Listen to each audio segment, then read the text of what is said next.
Money goes round, it goes up and down.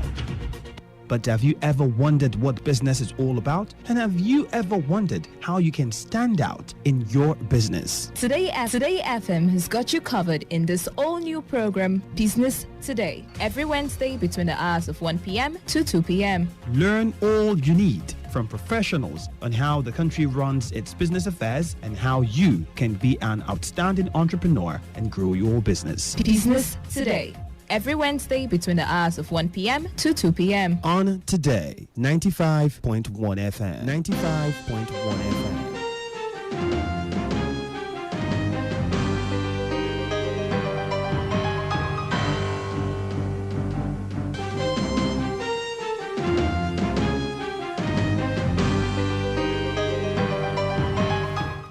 A beautiful afternoon to everybody listening. You are welcome to Business Today on your premium talk radio, Today 95.1 FM. It is 11 minutes gone past 1 o'clock, and I am Wealth Wilson. Here together, we'll be talking about every economic and financial news and detail that you need to know about the Nigerian economy and about the economy of the state generally. I think it was last week when we talked about the fact that we were expecting a second surge of the COVID-19 in the country. And this week we will be talking about something that would likely be an implication or a reprisal or ripple effect of what I term the second wave of COVID-19 and the Nigerian economy. My name is Wealth Wilson, and together we'll be driving the show.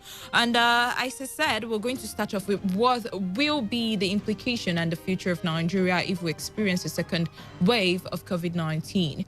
Now, you remember early in the year, we had issues of the pandemic, which has caused our economy to be, crippled somewhat together with the global economy generally. It wasn't just Nigeria that faced whatever it was during the first and second quarter of the year. Every economy of the world faced some sort of challenges because of the surge of coronavirus. And not just that, for oil-producing countries like Nigeria, we also faced a sort of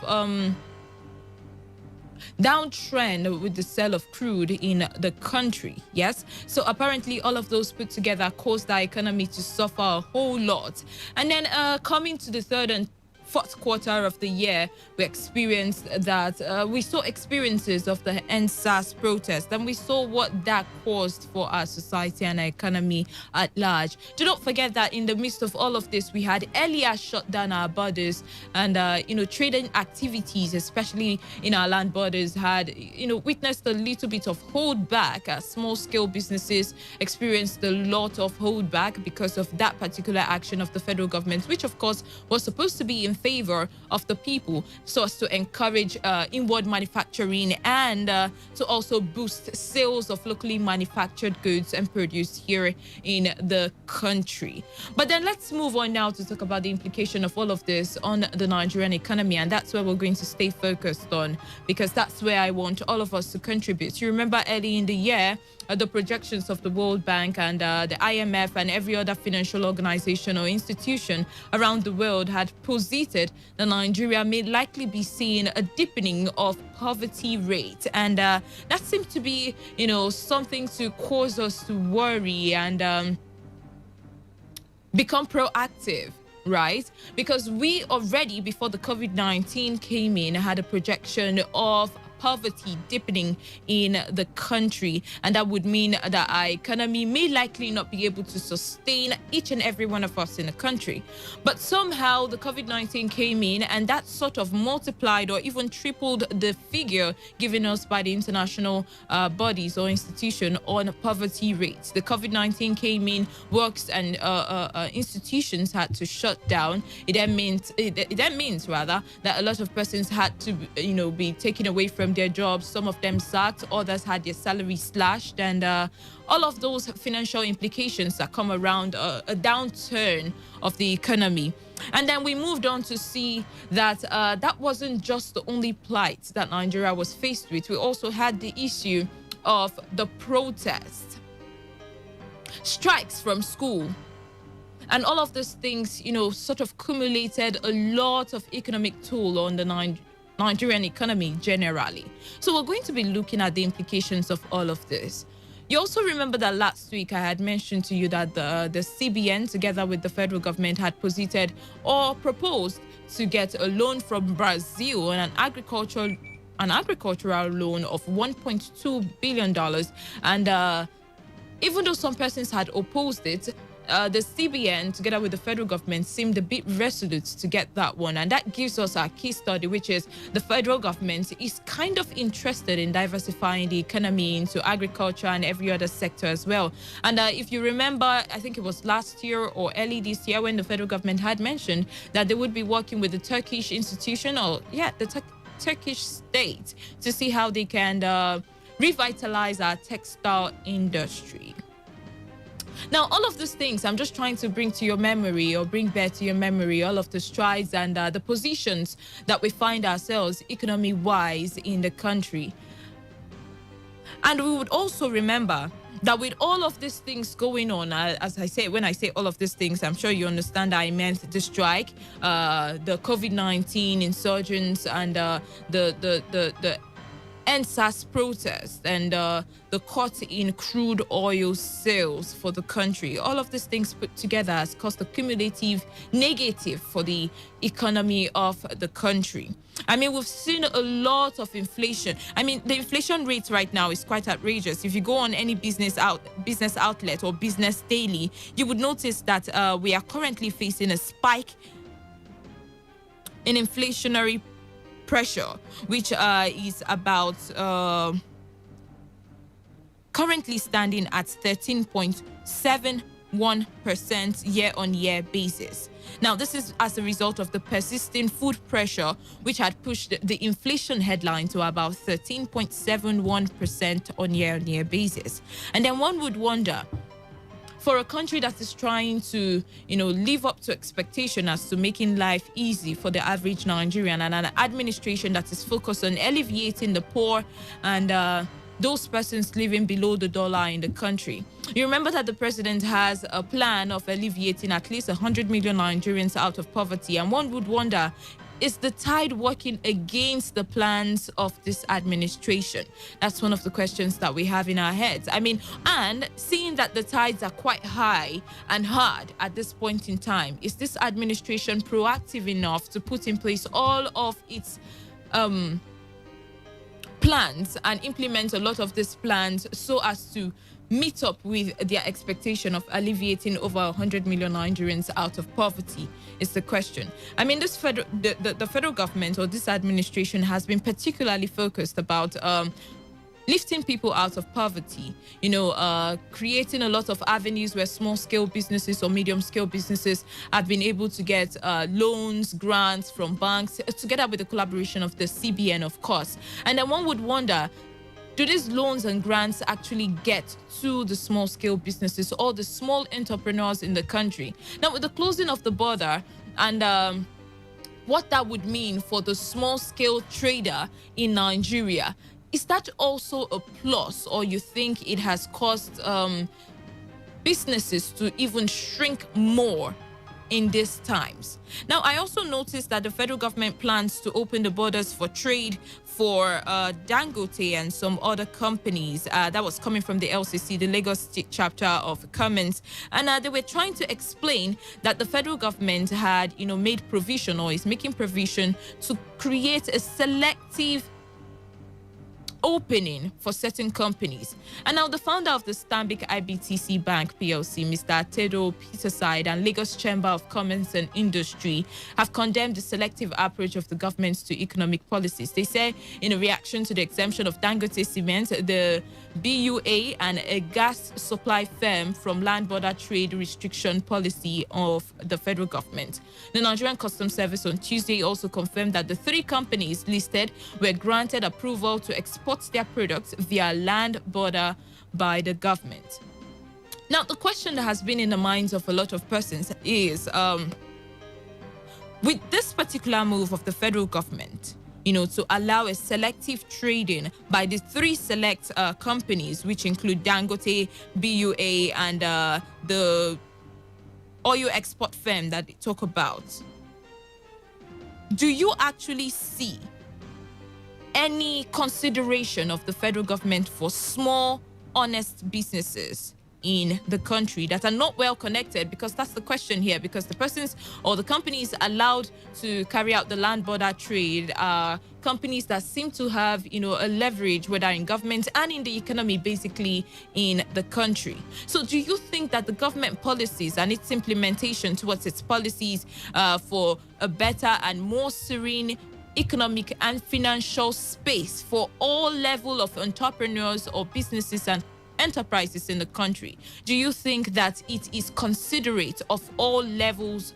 of businesses? The federal government's policies. I mean, first of all, you remember the closure of the borders, and a lot of persons complained about it. It wasn't just about the foreign traders, it was also about traders within Nigeria who seem to also be surviving by the trade activities or trading activities that go on between these borders and other countries or foreign traders as well. But then the federal government had closed the borders, saying that it wanted to attract some sort of upsurge in manufacturing and patronage of the Nigerian made and produced materials. But then did the federal government also consider that a lot of the small-scale businesses, can only survive because of the trade that goes on within that border? And if there's going to be any check within the border, it should be just to make sure that no illegal or contraband goods are being sent down here into the country. Shouldn't the federal government, on the other hand, just, close the border to just contraband products coming into the country, and then reduce the porosity of the borders so that small-scale businesses that exist because of the trading that go on along that line do not shrink in the long run? And now that the federal government is going to be doing a selective opening for 3 firms, now, do you think that the federal government's plan or economic plans for small-scale businesses is actually true? Because I don't see why the land borders remain closed to small businesses that seem not to have enough connections as these 3 selected ones have. But even though the federal government is doing this and saying that it is for the good of the economy and the businesses or the trade that goes on between these companies and the other countries may likely create a source of revenue which the government need. But then you remember that over 70% or about 70% of businesses in this country are made up of small-scale enterprises. So do you think that the government's policy on business and trading generally is favorable to smaller businesses, not minding the fact that the government is saying that they would be giving out small loans or stipends to small-scale businesses and their owners so that they can stay afloat in this particular period? Now, how many of the small-scale businesses or owners actually stand a chance of getting these loans and grants granted by the federal government and the CBN? Now, a lot of them that seem to be affected by all of these economic policies and all of the happenings globally, some of them may not likely be able to survive till next year. I mean, predictions coming from the Nigerian Bureau of Statistics is that about 30% of small-scale businesses that existed 5 years ago may likely not be able to continue existence come 2021, which would mean that we would reduce the number of persons that we have on a small-scale enterprise base, and a lot of them will become unemployed again.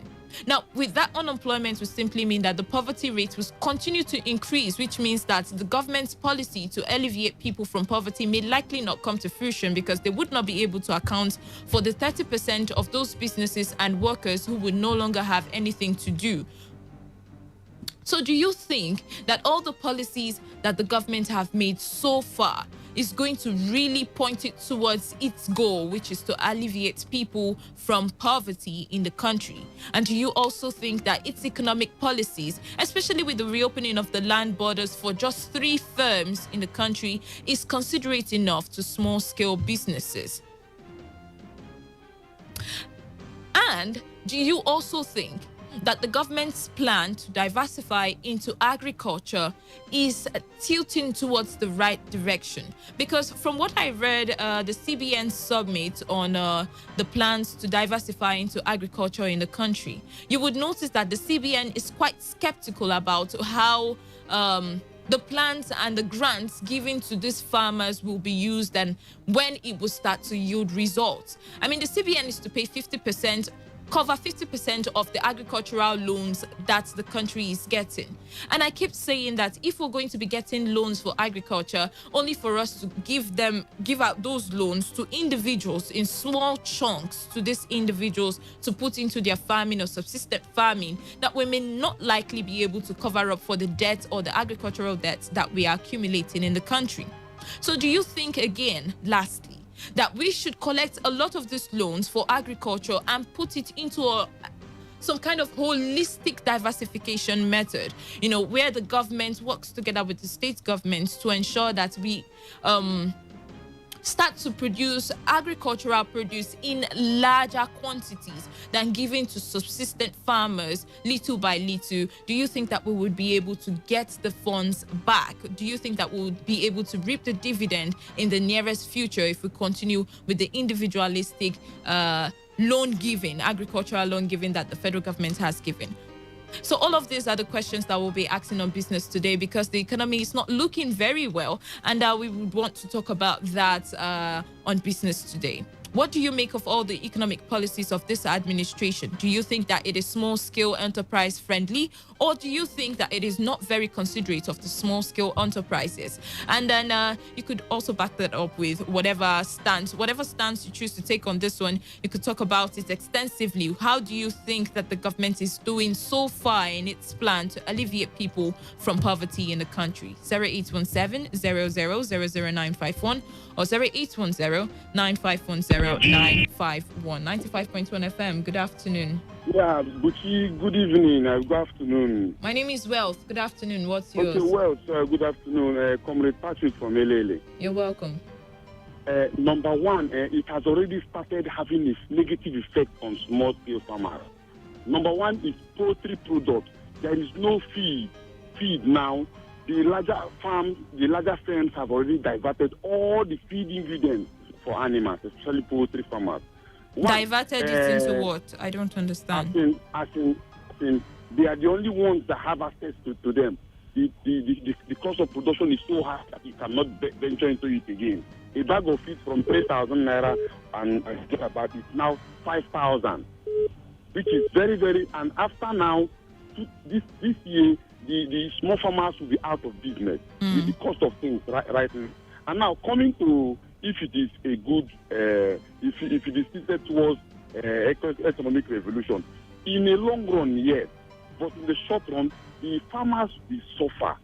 It will create more poverty in the society. But now, the federal government is saying it is trying to reach out to smaller farmers. I mean, the bulk of the monies that they borrow are being given to smaller farmers through grants and loans and what have you. But how many farmers have you heard receive? I'm a farmer right now. I'm in the farm, but the truth is, well, I wouldn't know who access those grants and loans, because I've been trying. Even we have a cluster here in LA that is trying to assess. Up to now, we've not gotten to that level. Well, if it is okay, for the short run, it will have effect. By December, you will see the effect of some of what I'm saying now. Right. But in the long run, if they want to mechanize it, it's okay. But in the 80s, how did Nigeria come about to be the giant of Africa? It's not through agricultural produce. They are mechanized farms. No, you encourage the people to go into farming. You buy up their goods and process.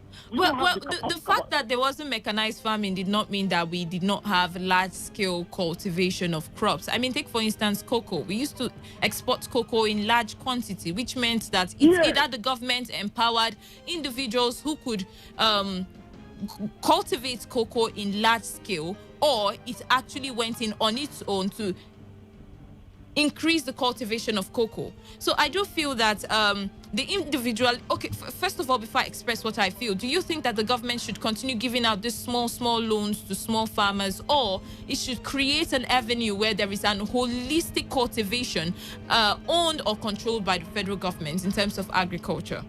Good, I agree with you with the second verse. The truth is, give the people the orientation to go into farming, because if they know, if they plant, if they harvest, They have a place where they will dump it. And you can use that for processing, which is okay. Because they know that if they go into the farming and farm and there is no market for it, you find that farming is not cheap in Nigeria. But make it bigger so that if you process the product they have for you, they will be happy producing more. All right, that's then. What I think. Thank you. Thank you very much. You're welcome. 95.1 FM. Good afternoon. Hello, Lady Wells. Good afternoon, Lawson. Yes, greetings. I don't know. I think that the government closure of the borders, I feel it's counterproductive. You know, when the federal government closed the borders, I was one of those that was very happy. You understand? Because, yes, I know what it means, that we will now look inward, production will increase, and then there will be a lot for Nigerians. But did that happen? It did not happen. It did not. That is my annoyance. It did not happen. Rather, you understand, you now have, instead of going into production, taking advantage of the Nigerian large market to produce more, sell more, and you understand, realize more resources. They just hold the few ones they have, and then the Nigerians are now suffering. We are suffering. See, let me tell you, when the borders were open, I don't know why in this country we cannot produce, you understand, at a cheaper rate and sell at a cheaper rate. It doesn't make any sense. When the borders were open, this from the neighboring countries, these goods were coming, and what I can tell you, they were cheap. Coming in, you understand, selling at a very cheaper rate compared to like even poultry, the poultry product. Those days you were buying egg, and you need to see the size of the egg. When they close and say, okay, Nigerians, so yeah, you produce, come up with the poultry, look at the size of the egg, and today now, most of them has even wind up. You understand? So the closure of the border did not help us at all. We just cannot produce, because if you look at it now, even those that manage to produce one or two, all the active ingredients are imported. So at that you cannot even sell cheaply. Look at the prices of things. See how difficult the times are. So opening it for just 3 cents and all that, no, it's wrong. Open it completely. Just take care of the security part and open it completely so that goods and services can come in. All right. So what about the federal government giving out small loans to small-scale farmers, and then as opposed to investing that money into a holistic cultivation of farm produce, so that we can at least be able to feed a majority of persons in the country? Do you think that the federal government is in the right line, which is giving out smaller loans, or it should have, focused on agriculture from a holistic point and mechanized point? Look, giving these small loans have never helped. We've been in this country now. The thing that what will happen is that they take this loan and they divert it to something else. If you look at the food option, for instance, we can't even feed our Nigerians a year like Fadama. Fadama has given so much out. The essence of Fadama was to, at the end of the day, produce enough food for Nigerians. But where is the food? People go to Fadama, you need to see them, like even here. They dress well and all that. They call one or two, and then they go, they collect this loan, they collect this money, and then they don't even do anything. There is no farm. Well, there is no farm. Most of them are not farmers. They just pose as farmers just to get the loan. All right, then. As soon as they get it, that is the end of it. So for me, Nigeria is a very funny place, my sister. It is a funny place. I don't know why nothing works here. All right, thank you. All these small-scale farmers, small-scale, it does not exist. And there will be no food except government decides to go into large-scale, where we will see all of this. So for me, this small-scale thing, it's absolute nonsense. Nothing is coming out of it. Thank you very much, Lawson, for that one. I gave you 4 minutes there. I think it's time for us to listen to some other person, but thank you very much. Let me get to hear your opinion about the economic policies of this administration. Do you think it is small-scale enterprise friendly, or do you think that its policies are a bit too high-handed, considering the reopening of borders for a few firms other than smaller scale businesses that actually survive on the trading activities that go on there? And do you also think that the agricultural policy of the federal government is worth it at this point in time? 95.1 FM. Hello. Are you there? All right, do well to call me back because I couldn't make out what you were saying. 95.1 FM, good afternoon. Good afternoon, Wells. About the closure of the border. All right, tell me your name first off. Okay, Jonox is my name. All right, please go on, Jonox. Yeah, about the closure of the border, I think it is the right step in the right direction. But it's just like a black man, I feel, is wired. Cannot be able to feed himself. We cannot feed ourselves. We cannot have the full security to feed ourselves, which is very, very bad. And I looked at the whole white people as a whole. Even South Africa now, when the white people were there before, they were exporting food, they were feeding themselves. But all those things are gone now. Zimbabwe, the same thing.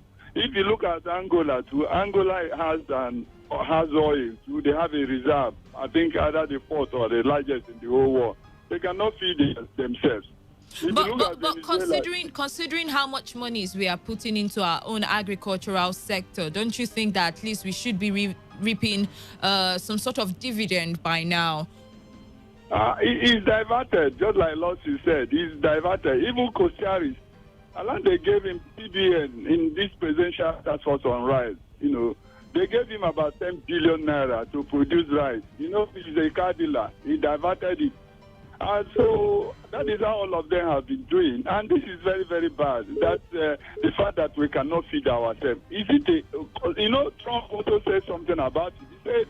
He said he's surprised that the black man cannot feed themselves. And the Buhari has been trying. When he gives them money, they divert it into another thing. We need to feed ourselves. But since the bulk of these monies are loans, you think that when you give out monies that you borrowed from somebody, you would not be able to follow through with it to ensure that the monies are used the way you expected? No, what they should do, but they are not doing, they just give them, list their names, shortlist them, and then give them money. What they should have been doing is that they go and they do inspection on your farm, and then they give you loans. That's what they're supposed to be giving. Because all these small scale farmers, they give them loans. They divert the money into another thing. All right, it's very, very bad. The black man cannot feed himself. All right, thank you. People are crying. People are crying that the rice is sold during Jonathan time 8,000 naira. I'm ashamed that we cannot feed ourselves and make the rice. Bring the rice, the cost price of the rice very down. I mean, we've been importing this thing for a very long time. I know I worked in National Supply Company where everything was into importation, and we export,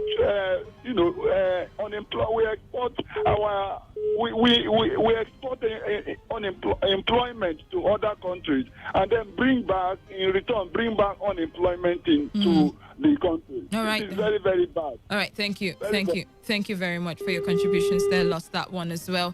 Well, I do think that, even though some persons might feel that this administration is doing a whole lot in terms of helping out the economic situation of the country, but the question is, are we really doing it sincerely? Because really, with all the loans that we've gotten, all the allocations being put into agriculture, by now, at least we should have been able to hear that, certain works have already kick-started in certain regions or in certain areas, so that in the coming years, we will be able to at least feed a majority of Nigerians. And then employment as well will follow suit. 95.1 FM. What? Yes, good afternoon. Good afternoon. I'm Mr. Chilwa calling you from Bulu local government area. You're welcome. Please go on. It's like this government is confused. How is that? Why will you just give 3 cents to act on this? What happened to the 70% of them? The other friends that is not give the opportunity to. They have the people that are working inside. They have wives. They have children. Where do you expect those people to be? To go to the labor market? It's unfair now. The federal government should give a free hand to all those people to import. All right. So if they're going to allow any trade around the land border, it should be open for all. It should be open for them. After Nigeria, where are we now? As I am talking to you now, even better clothes to come in, food to come in. It's not there. I'm in Bolo right now. But there is nothing. We're seeing nothing. But when these things are flowing, at least we see something. They say that what is good for the goose is good for the gander. All right then. All right, then. Thank you. Thank you very much for your contribution. Send your messages, by the way. Messages, text messages, WhatsApp messages to the number 0701-9339-962. And then to get in the conversation, to tell me what you think about the economic policies of this administration. The phone lines are open, 0817-0000951 or 0810-9510-951. 95.1 FM. Good afternoon to you.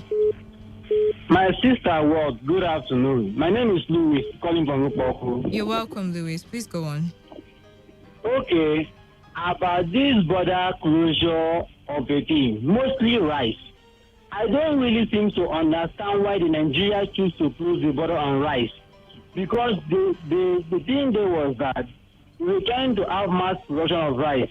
How do you close the border, right? Yeah, we closed the border on foreign rice so that we can up our production of local rice. My sister, okay, now, the local rice, see the problem now. The local rice we produce in Nigeria, Nigeria made rice even more expensive than the foreign rice that you close border on. What's the point? That the local rice you produce in Nigeria is 80, take an example, it's 80,000 naira. Foreign rice is 1,000 naira. What's the difference there? You're supposed to close the border, make the rice very cheap for a common person in the village to afford. You understand? By that doing, they're going to have enough in the country. All right, then. And by that doing, it's going to reduce the hunger. Okay. And okay, by this other one too, the government for farmers, since I was born, I don't know anybody that knows anybody that received government loans before. But there are people that are receiving, Sha. There are people that are receiving, so... The thing is that, if government, we should start setting up tax force on anything, or committee for every little thing that they want to do. Let them just go on the grassroots, because these are the people that need these things. All right, then. In Abuja, and if the senators to come and continue to see, no going to work. All right. They just try and do the right thing at the right time for work, for a common purpose in Nigeria to enjoy it too. It's our country, not their own country. All right, it's a country for all of us. Thank you very much. I think he made some sense anyway when he said that a lot of farmers who may likely want to put this into judicious, that's the loans and the grants given them by the federal government, who would like to put it into their agricultural production, do not actually get access to it. While persons who would just pretend to be into, the sector for the sake of it, sort of get the grants, and in the end of the day, we see little or no development. But joining me now is Kalada. Good afternoon to you, Kalada. Good afternoon to you. Are you trying to become a farmer now? No, we're talking about... The president said more youths should go into farming. He has always said that. The CBN also has come out to say, you know what, we need more persons going into farming and all of that. But the question is, do we continue with the small scale or the trickle of funds that we give for agricultural producers in the country, or we should go in holistically? Because to diversify into agriculture in this country is not something we would just, give people 20,000 naira, 100,000 naira to boost their production. It would only continue to boost subsistent farming, and that's not what we need right now, looking at the hunger rates and poverty rates in the country. I think you have a point. First of all, good afternoon to everyone listening right about now. I do think you have a point there, because if we still want to use the analog system of farming, then little or no improvement will be made, even if we have all the youth in Nigeria in the farming or agricultural sector. Maybe we should think of how we can develop, do mechanized system of farming or employ technology in summary. And although the CBN, you talked about the CBN, the 36 states governors, they need to also be involved. That's the thing. They need to find a way where they can begin to do some kind of farming for the people, whether coming in as a region or an individual whatever state. Scale it is, whether it's small, whether it's regional, whether it's but they need to play the roles. All right, then. Let's go back to the phone lines. 95.1 FM. Good afternoon. Well, good afternoon. Good afternoon, Mr. Bright. Mr. Bright, good afternoon. The man of the people. Good afternoon to you. You came late. Yes, he did. I did not I read the news. What are you guys talking about? I was doing something in the background. Stop defending yourself. Please go on, Mr. Bright. People will sanction it. All right, then. All right. Yes. Mechanized farming, holistic farming, or small-scale farming. A closure of border is helping farmers people who are farming on those products for which the border were closed. The closure of border is just to stop the importation of products that can be produced locally.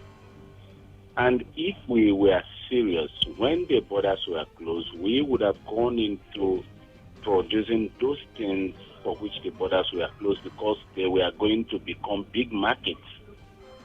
Take, for instance, rice. It's number one staple food every Nigerian eats. What stops us from going into farming rice and then harnessing the market the closure of border has opened? Now, who are the ones who are benefiting from it? The people who are farming rice. Why is it not cheap since we are producing it locally? Because very few persons are producing it. Simple economic indices will come in.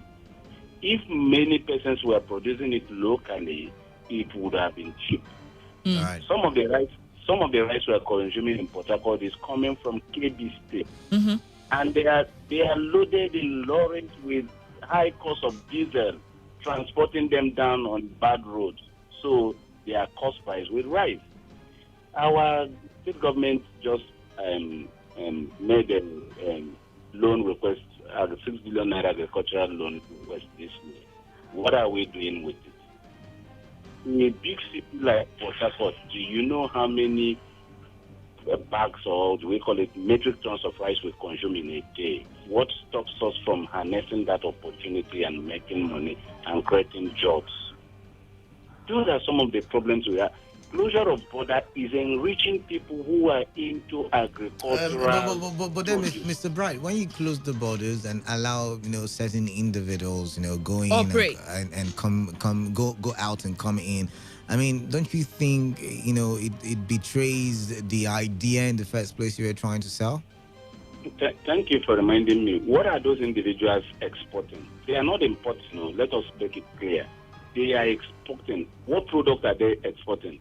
Cement, petroleum, right? Dangote is into agriculture too, if that's what you're asking. What was the border open for him to export? The borders are open for him to export the produce within that company outside in large quantity. They did not specify. Now, yes, there is another thing. The closure of border is against bringing in importation. It's not against export. If you export, you make foreign exchange. When you import, you don't make foreign exchange. Do we get it? If we are to export yam or plantain from Port Harcourt to Niger Republic, it is going to be at the benefit of the country because they are using Naira to buy those products. But when you go to Niger to bring plantain, you are killing plantains in Nigeria. So you can export instead of importing. That is what the border closure is mainly to address. Those products we have here do not bring in to litter our market. Right. Those of us who produce it here are suffering. All right, the ones we have here, if there are countries who want the ones we have, they should come in and take the ones we want.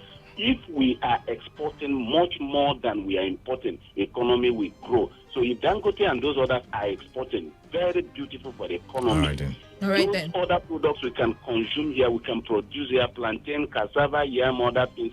Do not bring them in. It is going to help the farmers to improve. Let me just clarify something, right, Mr. Bright? Apart from Dangote that exports maybe cement and salt or whatever agricultural produce that they have, we also have internal companies as well that are trying to find their foot in that particular sector, right? And that that aspect of trade, what happens to them? It means that there is some sort of segregation on that. And that's the question. Do you think that the government's policy is sort of isolating? It's not true. Let me tell you one thing. We had Bua cement, and Bua is is still producing and exporting now. We had Ibeto. What we used to have before was you go and import finished products, come in Nigeria and bag them and answer your name. So when restrictions and embargoes are placed on such things, you will lose business.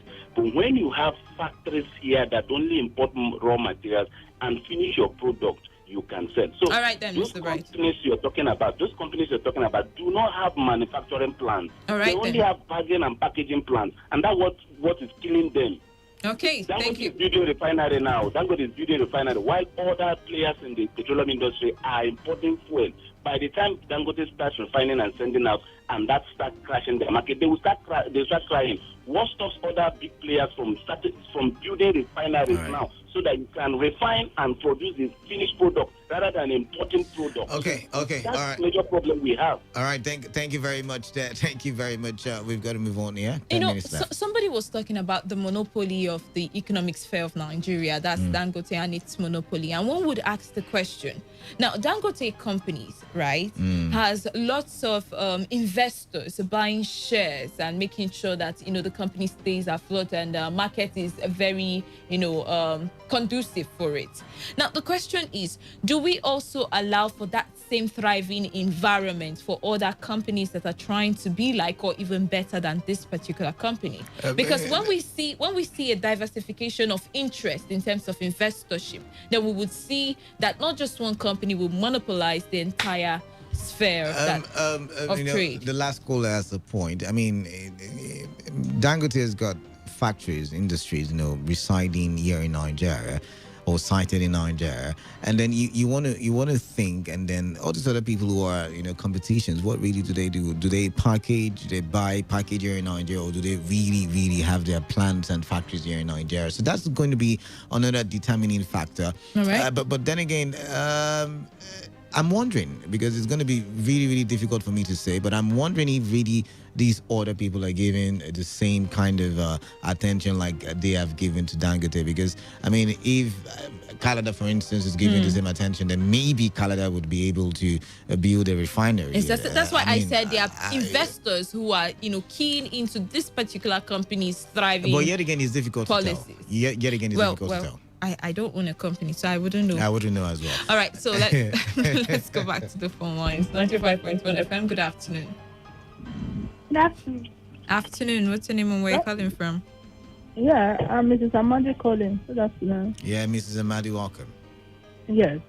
Please, this issue of CBN loan is what I want to complain of, or I want to contribute to. All right. By there, I'm a private school teacher for almost how many months? You know what has been happening to us. So I decided to go into poultry and fishery. Okay.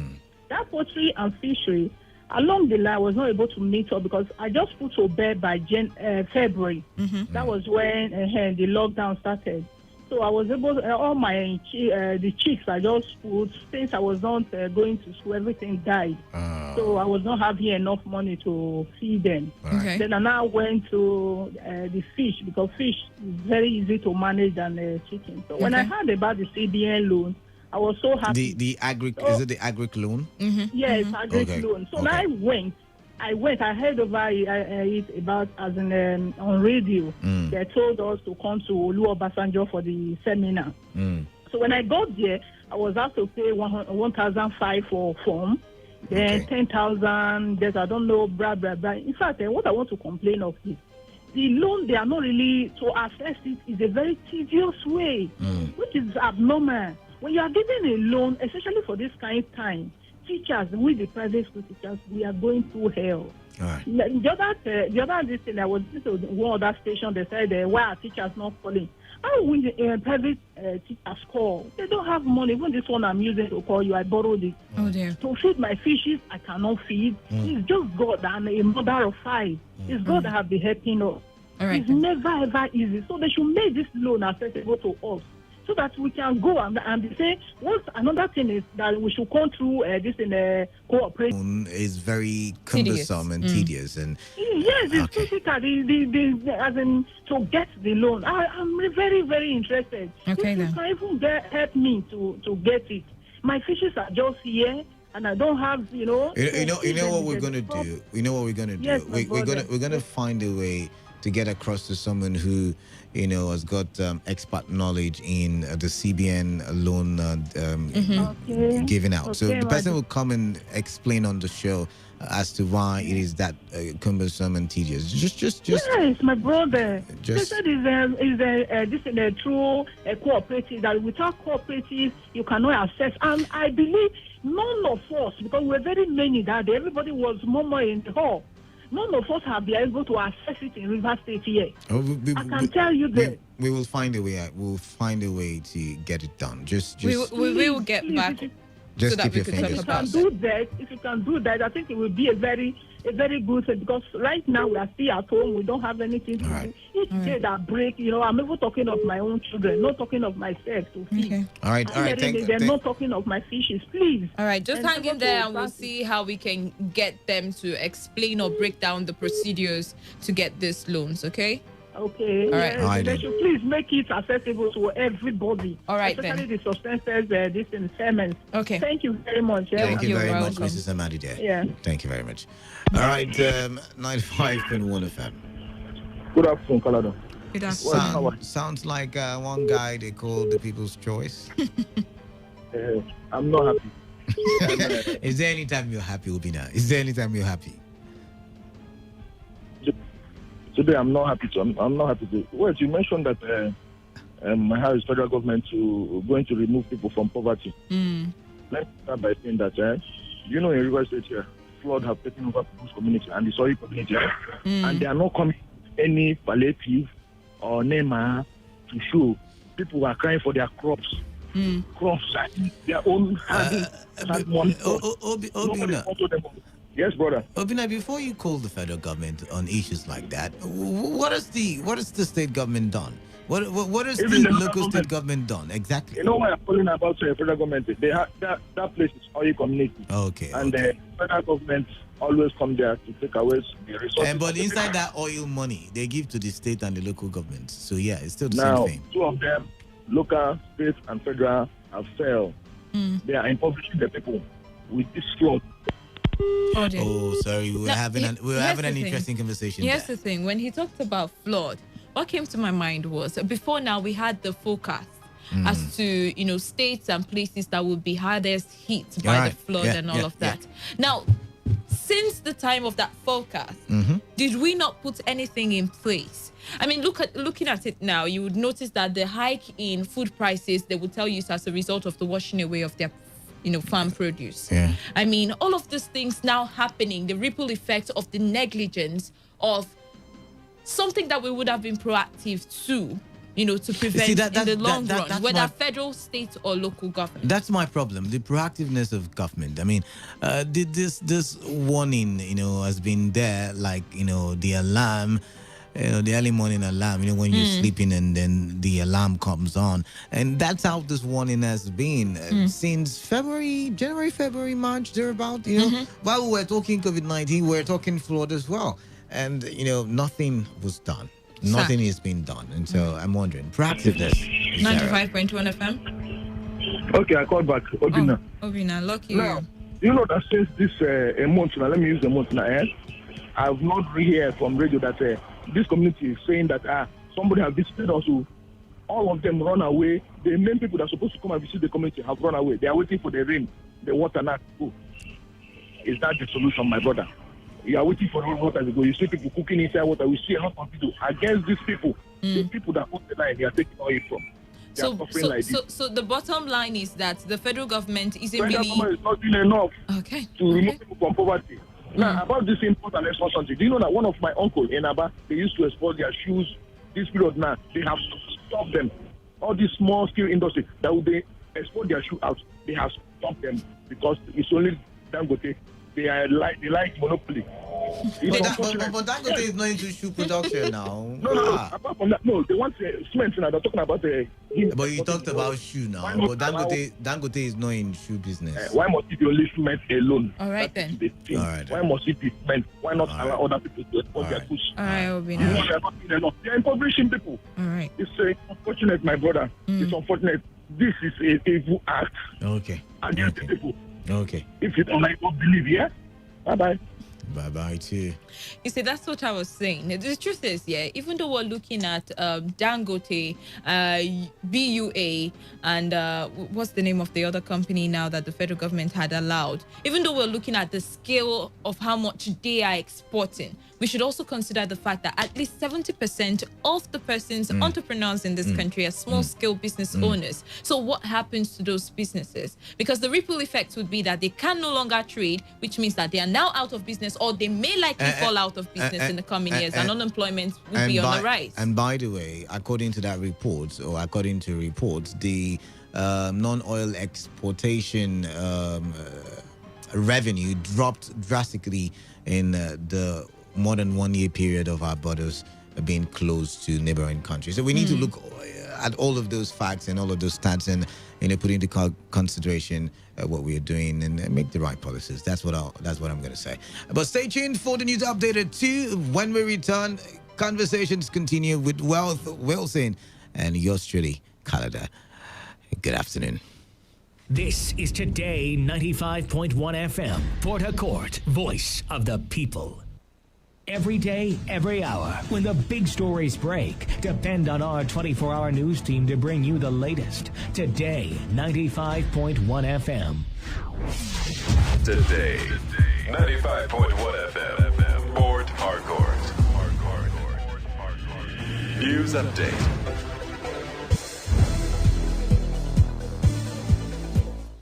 Good afternoon. Here is the news update on Today 95.1 FM. I am Wealth Wilson. The federal government has reinstated Professor Oluwatoyin Ogundipe as the Vice Chancellor of the University of Lagos, UNILAG. This was disclosed in a statement by the Ministry of Education's Director of Press and Public Relations, Ben Bem Gong. A statement showed that the decision was taken by President Muhammadu Buhari, who approved the report of the special visitation panel set up by the federal government to investigate the management crisis wrecking the institution.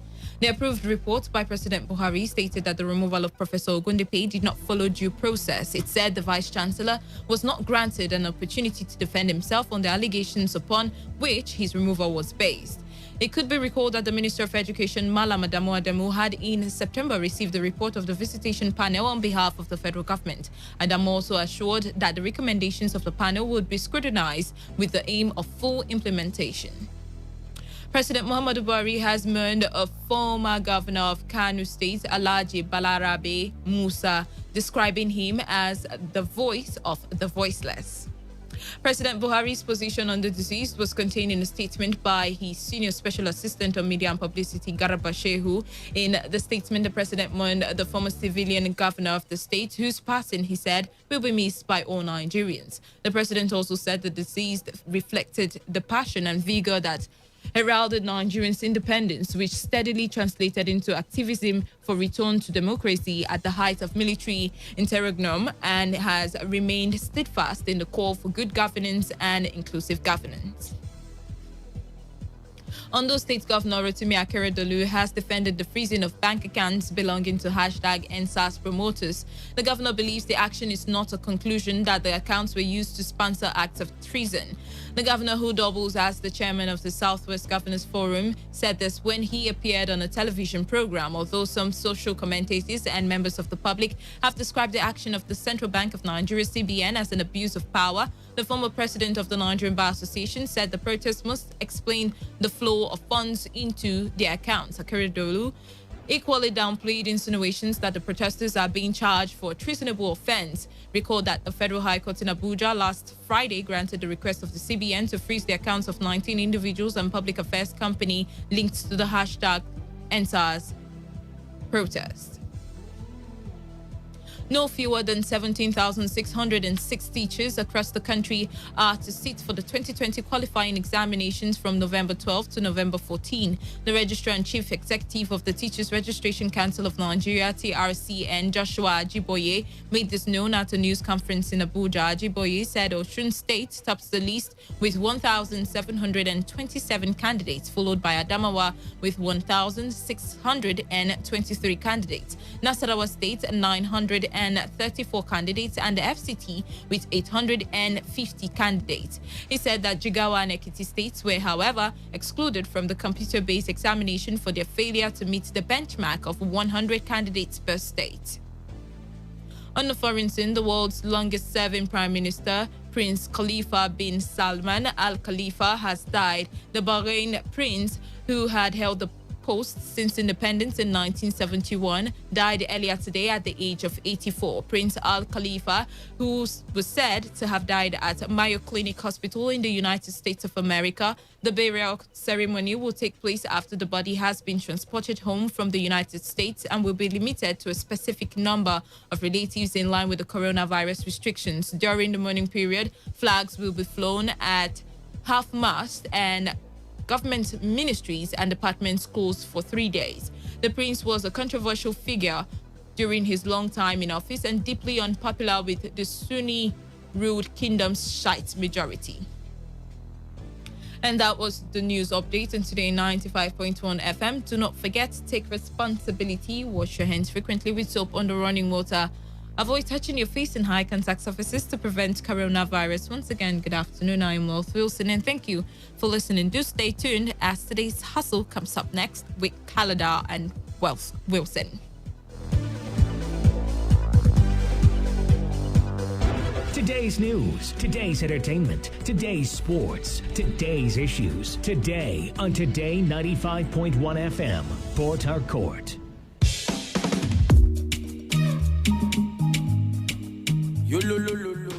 Government tell us say police now our friend. I remember what my papa tell me. You see, make I mind who I dey call my friend.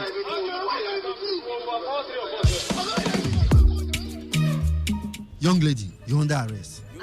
Oga, for waiting now. What can I do? When you get to the station, you'll find out. Hey. Don't show, everybody don't jump out. I say I know they follow you go anywhere. Hey, you know they go anywhere. Go and ask about Officer Mark. You see, if I deal with you, nothing will happen. Nobody will question me. I will deal with you. Oga, leave my clothes now. Waiting. You won't naked me. Oga. Do you have 200,000? 200,000 for what now? Waiting I do where you want to collect 200,000. If you get to the station, you pay more than that. 200K for waiting. I don't get that kind of money. I don't get that kind of money. Oga, remember, you were once like us before you got into force. You have brothers and sisters like us in this society. The law says protect lives and properties. But what do we see today? This life don't last forever. Please remember, we have just one life. Why can't we live for one another? Things will get better if you just hold my hand. This message is brought to you from Today 95.1 FM, Voice of the People.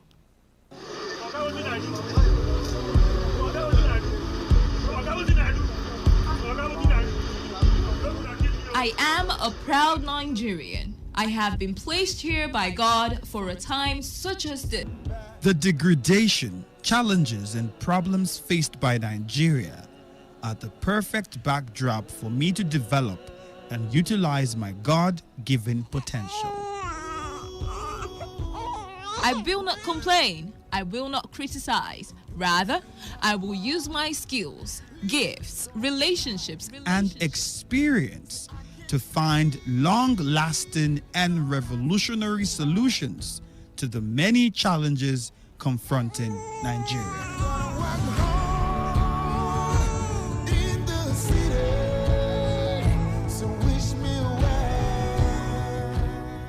Nigeria will rise again. Because I am here, I will leave this nation a better place than I met it. I will work to make Nigeria a praise on the earth.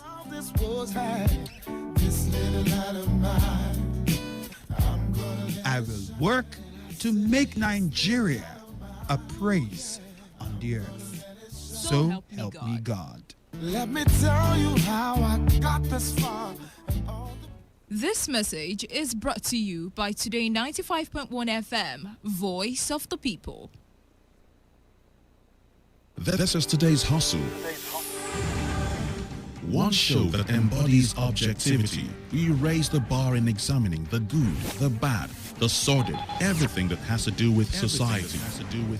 In America, you buy a big house and you pay gradually for 30 years of your life. That is politics. In Nigeria, you carry out your salary and go and rent one room. Bad politics. Everything that has to do with you society. must negotiate. If we don't negotiate, when a man is pushed to the wall, he bounces back with double efforts. We have been pushed to the wall.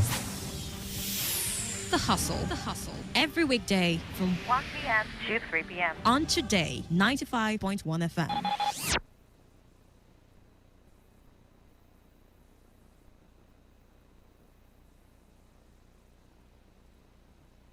This is today's hustle.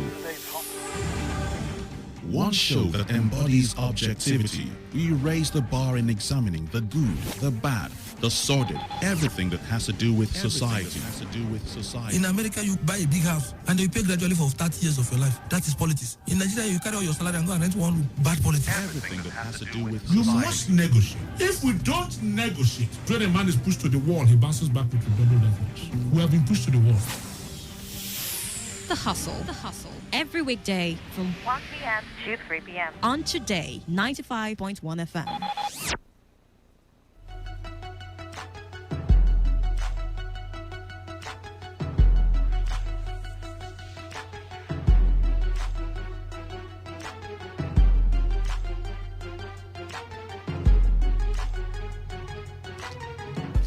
All right, good afternoon to you. 11 minutes gone past the hour of 2, and it's time for us to talk. I mean, me and you, and of course, wealth. Why are you laughing? I was trying to do the rhyme theme. You know, I got hooked somewhere along the way, and that's why I was laughing. Now, I started with good afternoon to you, and it's 11 minutes gone past the hour of 2, and then it's time for us to talk, me and you, and then I remember there was wealth, and I started laughing. All right, let's go straight into the nitty gritty. I hope you're having a wonderful day. I got drenched by the rain, and so I had to take out time to, dry off and all of that stuff. So I couldn't be. I was about to say liar. But I got drenched. Let's move on. Look, I'm still wet. Let's move on. Oh my. Some people just jealous me all the time. All right. You want to get drenched? Who is this young man? All right, now. Let's talk. And this time, I want us to leave all the hashtag EndSARS protest conversation, and let's just talk about something different. But before we do, well, you probably have seen the report on Pfizer getting a vaccine that is 90% potent in the fight against COVID-19. Do you think that's a welcome development? Do you think now we can go about our daily routines without the fear of being knocked down by COVID? You see, all over the world, that the surge of the COVID-19, the appearance of the COVID-19, schools, institutions, research facilities had taken it upon themselves to, work tirelessly to get vaccines. I mean, we saw quite a number of them coming from different countries at the time, and the WHO scrutinizing and making sure that this is patient friendly and all of that. I think, yes, this is a welcome idea. This is what they've been working tirelessly for, during the course of this year. Now, I would have also expected, I'm so sorry, but I want to bring this up. I would have also expected, because I had high hopes for the research institutions here in the country. Thank you for apologizing. You remember, the Minister of Health had said that they would be giving some sort of funds or incentive for anybody who comes up with any workable vaccine. And I'm wondering if that wasn't enough to, spur us at least. Well, you see, that's not how it works. You actually give them so that they can actually do research, not give them after they have done the research. I mean, in America, UK, China, India, we saw them, the governments release money for research and development. And okay, let's leave that one. Right about now, we will be talking about the campaign of Umahi, who is the Ebonyi State Governor, and of course the chairman of the Southeast Governors Forum, to the APC. You probably must have heard that already. I think I read it in the 12 o'clock news bulletin. Did I? Yeah, I think I did. Did I? I can't find the story. But now there is a report on where is it? Yeah, on the Punch newspaper, and it is captioned, "I am leaving PDP for APC. Umahi tells Secondus orders." Now, according to the reports, The governor of Ebonyi State, Dave Umahi, told the national leadership of the People's Democratic Party in Abuja on Tuesday that he was leaving the party. He said he would join the ruling All Progressives Congress, which he claimed would protect the interests of the Southeast in the 2023 elections. Our correspondent gathered. Okay, I think I should read that again. He said he would join the ruling All Progressives Congress, which he claimed would protect the interests. Now, you need to underline that part. The interest of the Southeast in the 2023 elections. Now, our correspondent, that's the Punch reporting now, gathered that Umahi told the members of the National Working Committee of the PDP that his decision to join the APC was irrevocable. Irrevocable, no going back. And going back. You didn't have to. No, I just needed to emphasize that. The members of the PDP National Working Committee, who were led to the meeting by its national chairman, Prince Uche Secondus, were said to have tried in vain to convince the governor not to abandon the party. Now, apart from Secondus, among those that were at the meeting at the Ebonyi Governor's Lodge in Abuja were Deputy National Secretary Agbo Emmanuel, National Organizing Secretary Austin Akobundu, Financial Secretary Abdullahi Mai Basira, National Women Leader Maria Waziri, and Senator Suleiman Nazif. The governor was said to be friendly when he received the PDP delegation, but stuck to his decision to leave the PDP when the issue came up. It was guarded that the PDP delegation impressed it upon the governor that there was no need leaving the PDP for the APC, which they argued had become unpopular. Now, there's a reason why I'm reading this report to the end or almost the end. Now, listen now. At this point, the sources at the meeting, however, said the governor was not convinced, insisting that the APC was planning to zone the 2023 presidency to the Southeast. Now, he was said to have promised to stay in the PDP if the party could make a pronouncement that it would zone the presidency to the same zone. But one of the sources said, there's a part that I wanted to read. He said he wanted us to unilaterally zone the office of the presidency to his area. We cannot do that. Parties are not run that way. He told us he was leaving. That is what we got from him. And then I'm thinking, so many thoughts in my head at the time of this report. Conspiracy theories, I love them a lot. About 70-80% of my conspiracy theories have proven to be true, right? So I'm going to conspire to aspire. All right, enough of the rhymes. But we're going to be doing some conspiracy theories on the show this afternoon. All right, then. But the first one on my mind, wealth, is that part where he said he's leaving the PDP to the APC because the APC is zoning to the Southeast. Now, let me remind, or let me refresh our memories. Okay. Since this year, if I'm not mistaken, since 2019, David Umahi has been very vociferous, especially when it comes to, the 2023 presidential elections. He's been, playing a very vocal role together with the Ohanizes and all of that. Now, saying that he is taking particularly interest in that election would simply mean that they have plans as well to follow through whatever party ideals that they have so that these zoning can, actualize for them. So it would simply mean that his moving to the APC would be that he has seen potentials. I'm not saying the APC would zone because I've not heard exactly. I've not heard of that. It means he probably thinks that there is a chance that, in the wake of the need for the East to rule or to be part of the leadership, structure of this country, I'm talking about being president now, the APC may likely consider. So I'm thinking he's moving to the APC to solidarize. Solidate. Solidate it is. It's to solidate their stance. Yeah. For 2023. All right. Now, if that doesn't happen, coming from the APC, would be another question, because I mean, I'm thinking he's just taking a leap of faith. Even if it happens, we have Oji Uzokalu.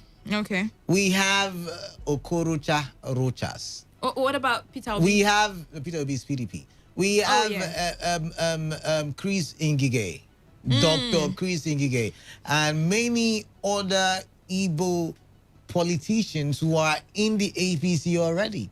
Now, what is the guarantee that I know Umahi has done marvelous work with Ebonyi State already, but what is the guarantee that these other Igbo people will just sit back and or is it going there to support and not come out? Now, here's the thing: there are two ways to this. It's either he thinks that he is a good enough candidate and may likely want to, as I said, solidate his stance when he gets in there, or the plan is to get into the system, that's the APC, and then have enough power together with the others who are already there, probably already working on one or two things for the good of the East, and then see how they can all form a formidable team within the APC to push their agenda. All right. I'm hoping it's the later, because if it's the former, if it's really, because I showed you, you're proud. No, but it's the same thing. Anyways, anyway, if it is the latter, he's going to join hands with his Igbo brothers, or the southeastern brothers to bring, the presidency to the southeast. It's a different one. But you know how politics is played in Nigeria.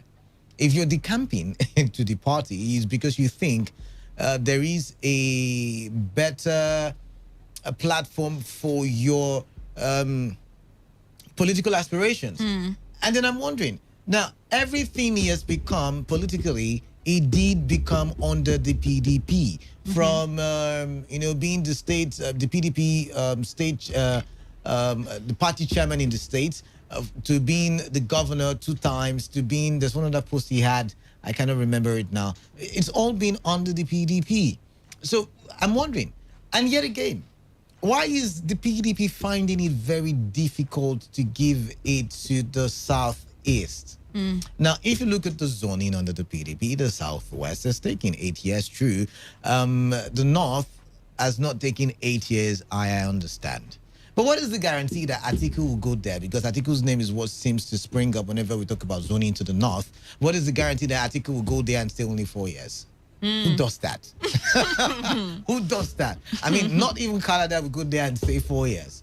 So what are we talking about? So maybe it looks very much unlikely that the Southeast under the PDP will be getting a go at 2023. But really, is it really about zoning?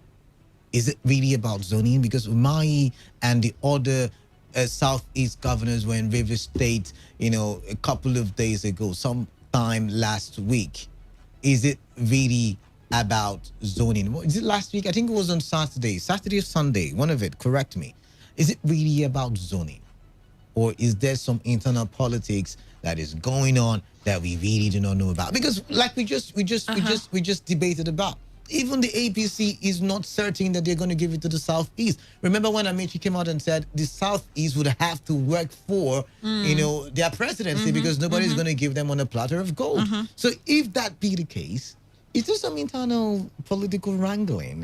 Conspiracy theories already. As I would always say, 2023 is a big one for all of us. I mean, there's so many needs springing up every here and there. The East is talking about they need the presidency. And the West is coming out to say so. The youth are out here saying we need younger persons, we need good governance, we have to select competent people. So 2023 is a huge one for everyone. By the way, you forgot one. The South is saying let's complete our term. Thank you for reminding me. Pandef. Oh my it's God. Their time and all of that. They're calling for a completion of their second term. So I feel that this is going to be a tough one for political parties and politicians or people within that political sphere. Now I'm thinking that right now, even though you might think it's really early, right? A lot of plans and on-the-ground politicking may be going on. It's not early again. 2021 is a couple of days away. 2021 finishes, and then you're seeing 2022 campaign period. So what are you saying? It's so far off the game. So if we're campaigning 2022, 2021 is the right time to begin to put all the strategies together. But then I'm thinking, could it be some political juggernaut at each other's throat right about now? And he's saying, you know what, I ain't going to take this anymore. I'm going to leave. I'm going to go out there and try my chances. You know, I'm going to leave the PDP and try my chances, you know, at the APC. After all, my brothers who did, they're doing very well. You know, they're doing very well. And of course, you know the names. They're doing very well. So the question in my head is there something? I mean, was there any, because let's say he visits Port Harcourt on Saturday, Sunday, on Tuesday he decamps. Is it me thinking too much, or are you also thinking what I'm thinking, that there probably was another move in the background as to the visits of the Southeast governors in Rivers State? Was it beyond? It's my conspiracy. I'm not saying it is. It's just me doing conspiracies now. Conspiracies. It's not facts. It's not facts. It's Kalada trying to see what is not visible or what is not even there in the first place. Or reading between the line, above the line, underneath the line. If you're reading between the line, then that means there is something in. But this one, there is nothing there, and I'm just imagining things. Well, you could be reading above or underneath the line. I mean, but really, I mean, he visits on Sunday, and on Tuesday he has decamps, and then he's giving us reasons that I dare say are flimsy, frivolous. Cool decamps because the party is decamping to, is going to give, or is more likely, because they have not come out to say we're going to give it to the southeast. But more are the likely. possibilities slim or really high? I think they're slim. Because, I mean, even the other regions don't know if they're going to get it themselves. All right. The reason why there is so much internal wranglings in the APC, or they were in the APC, was because, you know, everybody was trying to get to that, you know, seat, that presidential seat come 2023. And, you know, people said, oh, the Jagaban was at play. People said, oh, Amechi was at play. People said, oh, Oshomole was at play. People say, oh, some northern elite were at play. You know, all of these stories were going on at the time, right? So when you look at it, even the other regions are not certain, because it's who plays the best politics that will probably eventually get the seats come 2023. Did you notice that even the what do you call it now? The Malabuni committee leading the APC now wants to set up a, what do you call that stuff now? You know, where they come together and do they elect who will run what and whatnot. Convention, thank you very much. And you know what? The other people are saying, no, look at these guys. They want to do conventions so that they can elongate their tenure.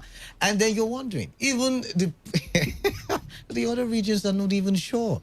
So what is giving Umahi the belief? The truth is, he's a politician, and I'm sure that a lot of political talks have been flying within that sphere, and advice as well. So I'm thinking that he probably is moving with the tide of whatever news he's getting, or whatever outlook he has been deducing from these political parties and what have you. Interesting. And by the way, in my political calculations, PDP has lost a very great governor, a great politician, because Umahi has done marvelously well for Ebonyi State. I mean, massive road infrastructure, massive constructions here and there, massive government policies, and my Igbo friends say he is one of, if not the best governor, you know, in the Southeast. I had traveled to Ebonyi State one time. I think that was last year or thereabout, and I noticed this, you know, the construction, the roads, and all of that. And quality roads, I felt really, roads, it was really impressive and everything. So I'm thinking that, you know, one person leaves, another comes. It may likely not be a loss for the PDP. It may be a loss for the PDP. See, who knows? Yeah, nobody is irreplaceable, but then again, that will still be a massive loss, really massive loss for the PDP because he is an awesome fellow. But then again, what do you think? What do you think? What do you think? What do you think it is? Let's talk the camping right now. Umai has decamped to the APC, and his reason is that APC might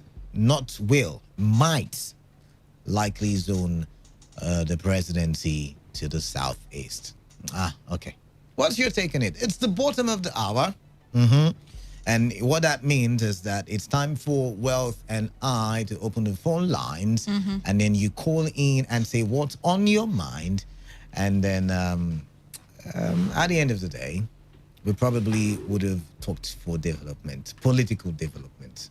0817, she's feeling my rhymes, by the way. I was about to laugh. I'm sorry. She's feeling my rhymes, by the way. If this is how I feel things, then. Anyway, 0817 000 and 0810 9510 951. Text messages to the number 0701 933 9962. Who's on the line? Hello? Yeah. What's your name? Good afternoon. I'm Chris. I'm calling from Port Harcourt. All right. So what's your permutation now? Right? Let's hear from you. The permutation is quite obvious. You see, Umari has done what every right-thinking Igbo man should do. You see, the PDP has no future for the Southeast, and they have been foolishly following PDP. You see, as a person, I'm a founding member of PDP. But I have followed PDP from the beginning. I discovered that PDP has no ambition for a little man. And Umari is standing to be counted. He is not saying that he wants to be the president. All right. He is saying that he has asked PDP, come out boldly and tell us where you are zoning the presidency in 2053. And PDP has been silent. And the Igbos have sheepishly and foolishly been following PDP from the inception of this, from 1999.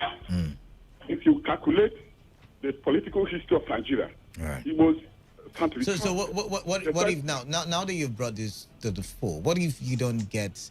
I mean, what if the Southeast does not get? What do you call it now? The presidency in 2023. I don't understand what you mean if they don't. Because the APC has not said. I mean, it will give to the Southeast. He is standing to be counted in the sense that he is making a political. He's not saying, listen to me. Okay. Because he made one statement. Please, Umar has never said that he wants to be president. He is dragging the presidency for the Southeast.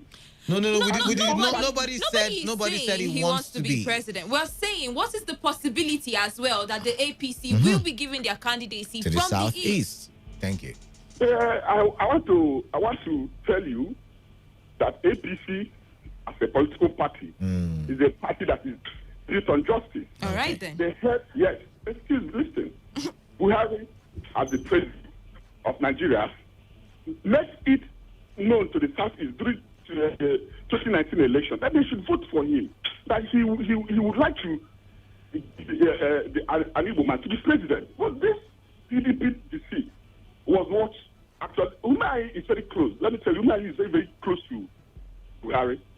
And if you notice the political history of APC, you should know that somebody like Ogbeneyono is also in APC. Ogbeneyono was the former governor of Ebonyi State, and equally a staunch supporter of Buhari. So you don't know the political intrigue.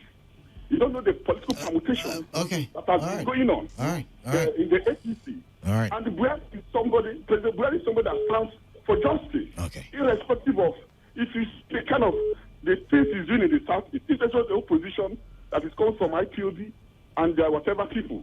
He is still being fair. But you have not answered the question. What if he doesn't get to the Southeast in 2023? My brother is a statement of intent. He has made a statement of intent. Okay. That people are ready for presidency to come 2023. And it's a strong statement there. Thank you very much for calling in. Very strong statement. 95.1 FM. You seem to really trust the decisions of the APC, but let's see. 95.1 FM. Good afternoon, Kalada. Yeah, good afternoon. What's your name? Good afternoon, welcome. Good afternoon, you're welcome. What's your name? Mazi, our David Carlo. You're welcome. Please go on. Mazi. It's been quite...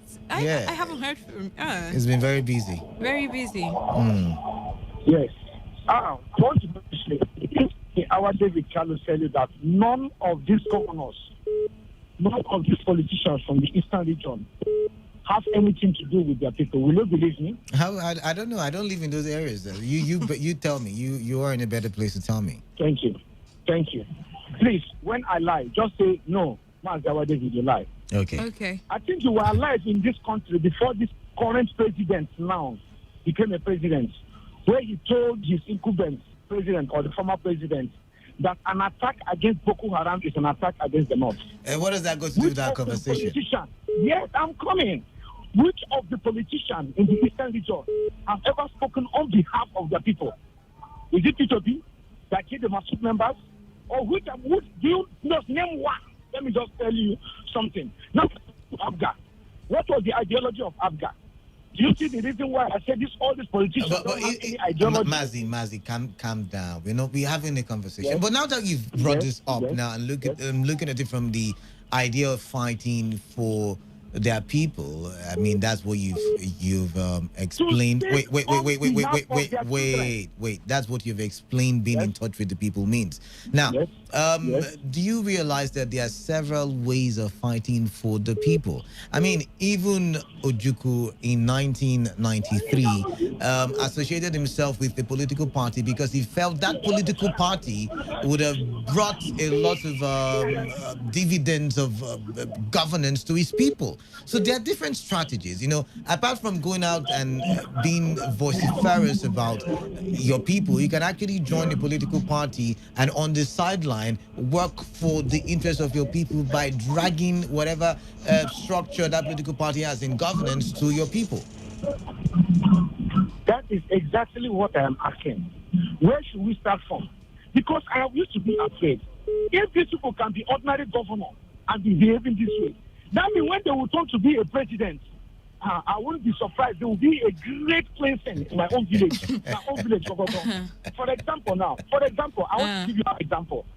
Our people say, Anna Mama Nama. Translator. When I mean that, I'm from Africa. Yes, you used to be nice from your own home before you go down to the people or to the public. What have they given to us as example? For example, ABGA was a party by Ojukwu. The ideology was one particular thing. Every plan of the Eastern region, both the youth, both the big and the dumb, from the Eastern region, they should come together as one. Today, where are they? Who is in ABGA today? Did you see the political point of view? I used to view all these politicians. I don't like them until tomorrow, in as much as some mischief to the Northerners, nothing good can ever So you're saying this is a submission to the North? Is that what you're saying? All of them, even the one going tomorrow. Master David, can I also ask you a question? Now, here's the thing, right? You understand that there is this tension between these regions, isn't it? Now, don't you think that it may be a wise political strategy, of course. to just get them to be on your side? Because you can't be president all by yourself. Did you remember the day I asked you, how many times will you fail? Then you know that you're a failure. But there's this saying that says, if you fail, try again. Called you now. And since 1999 that Igbos have been foolishly following PDP. What was its rewards? All right. Thank you. I know what I'm telling you. All right. Thank you very much. Not educated for nothing. Thank you very much. Let's not insult anybody. Thank you very much. David is really furious here. Yeah. Here is the thing, right? I want to believe that, I mean, politics is a game of smart people, right? I'm thinking that, as he said, how many times would you fail to be a failure? I mean, you keep discovering different ways that doesn't work. That's how it works. That's why you keep trying. I mean, you keep trying. You make this move and they checkmate you. You go back and re-strategize and all of that. But anyway, that's entirely your opinion. Oh my God. That was really intense. Very intense, Maziawa David.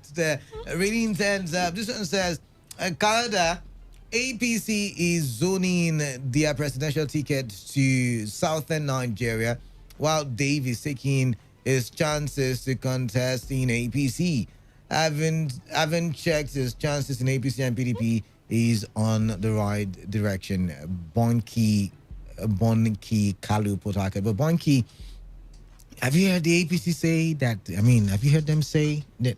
I don't know if you're privy to that information. Share with us, please.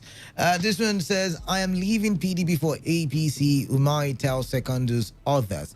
Umai is making a big mistake because APC government won't zone presidential ticket to Southeast if it is what Umai is thinking. I will advise Umai not to leave PDP to APC because they disappoint him, or they will disappoint him at the last minute, honestly, from Thank God Atwegu. Okay. I like this one. I've not read it, but I like it. This one says, Hector, political jumpology. You see why I like it? It's a political jumpology is a Nigerian political culture. I've learned a new word, by the way, Hector. Politics in Nigeria is about personal interest before group interest. We all have reasons for our jumpology. His migration from the PDP to the APC is not new, and so I'm not surprised at it. As 2023 approaches, we will witness more migration from one party to another. It is a culture. Secondly, for equity and political justice, I think both the PDP and the APC should zone the presidency to the Southeast this time.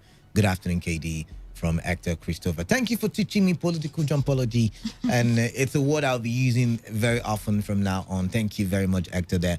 This one says, good afternoon, everyone in the studio. Engineer Dave Umai, the campaign to APC is a good one because he is a presidential material to lead this country. You need to visit Ebonyi State. Meanwhile, all those Igbo politicians you mentioned, like Rogers, Ngige, Uzokalu, etc., for me as an Igbo man, I prefer Dave Umai, and Peter will be Ebuka from Eliozu. All right, let's try the phone lines, and we'll leave WhatsApp for a bit. Okay, the phone lines seem not to be responding. 95.1 FM, what's your name? Yeah, good afternoon. Welcome. Uday calling from Patagonia. Uday, welcome. Uday, welcome. Canada, I want to ask you, let's just be sincere in this issue now. All right. Do you know the man called Zeke of Africa? Zeke, yeah, who doesn't know Zeke? Yeah. Who don't? Okay, I know. I don't know. Okay, I don't know. Okay, we don't know. If you don't know him, no, we don't. Yes, people don't know him. He's a true Nigerian more than Dave Umai. Okay. I'm telling you the fact. Upon that, they play him practice up and down, play him in the southwest, play him in entire Nigeria.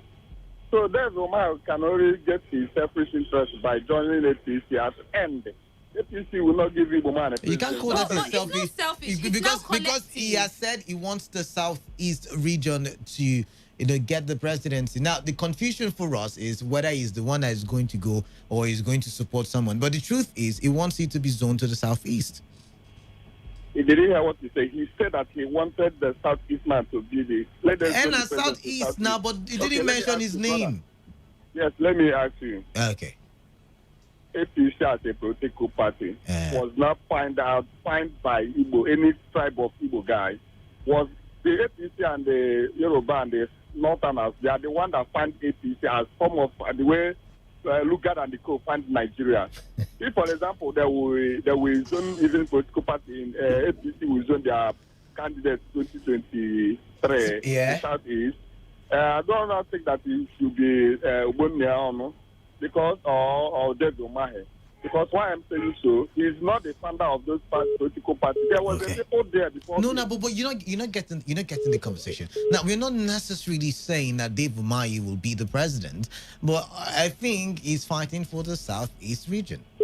No, he's not fighting for the Southeast. Oh, I see. From Southeast. I see. He's not. If you are coming for that angle, there is none of them that's fighting for our interest at all. No.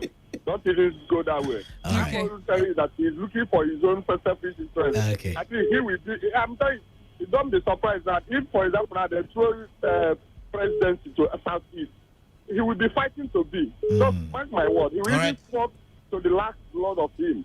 No, So let's not put blood. Let's not put blood in this conversation. I know. But I'm hoping that he gets zoned to this. Word, okay. And my last word, look, my dear brother, Igbo people are dreaming presidency in their dream, not in physical one. I'm telling you the truth. Let's see how that plays out. If I have the opportunity, I would like an Igbo man to be president. No, let's see how that plays out. No, hold on. But on the very serious, I'm saying from a personal point of view, I would want an Igbo man to be president.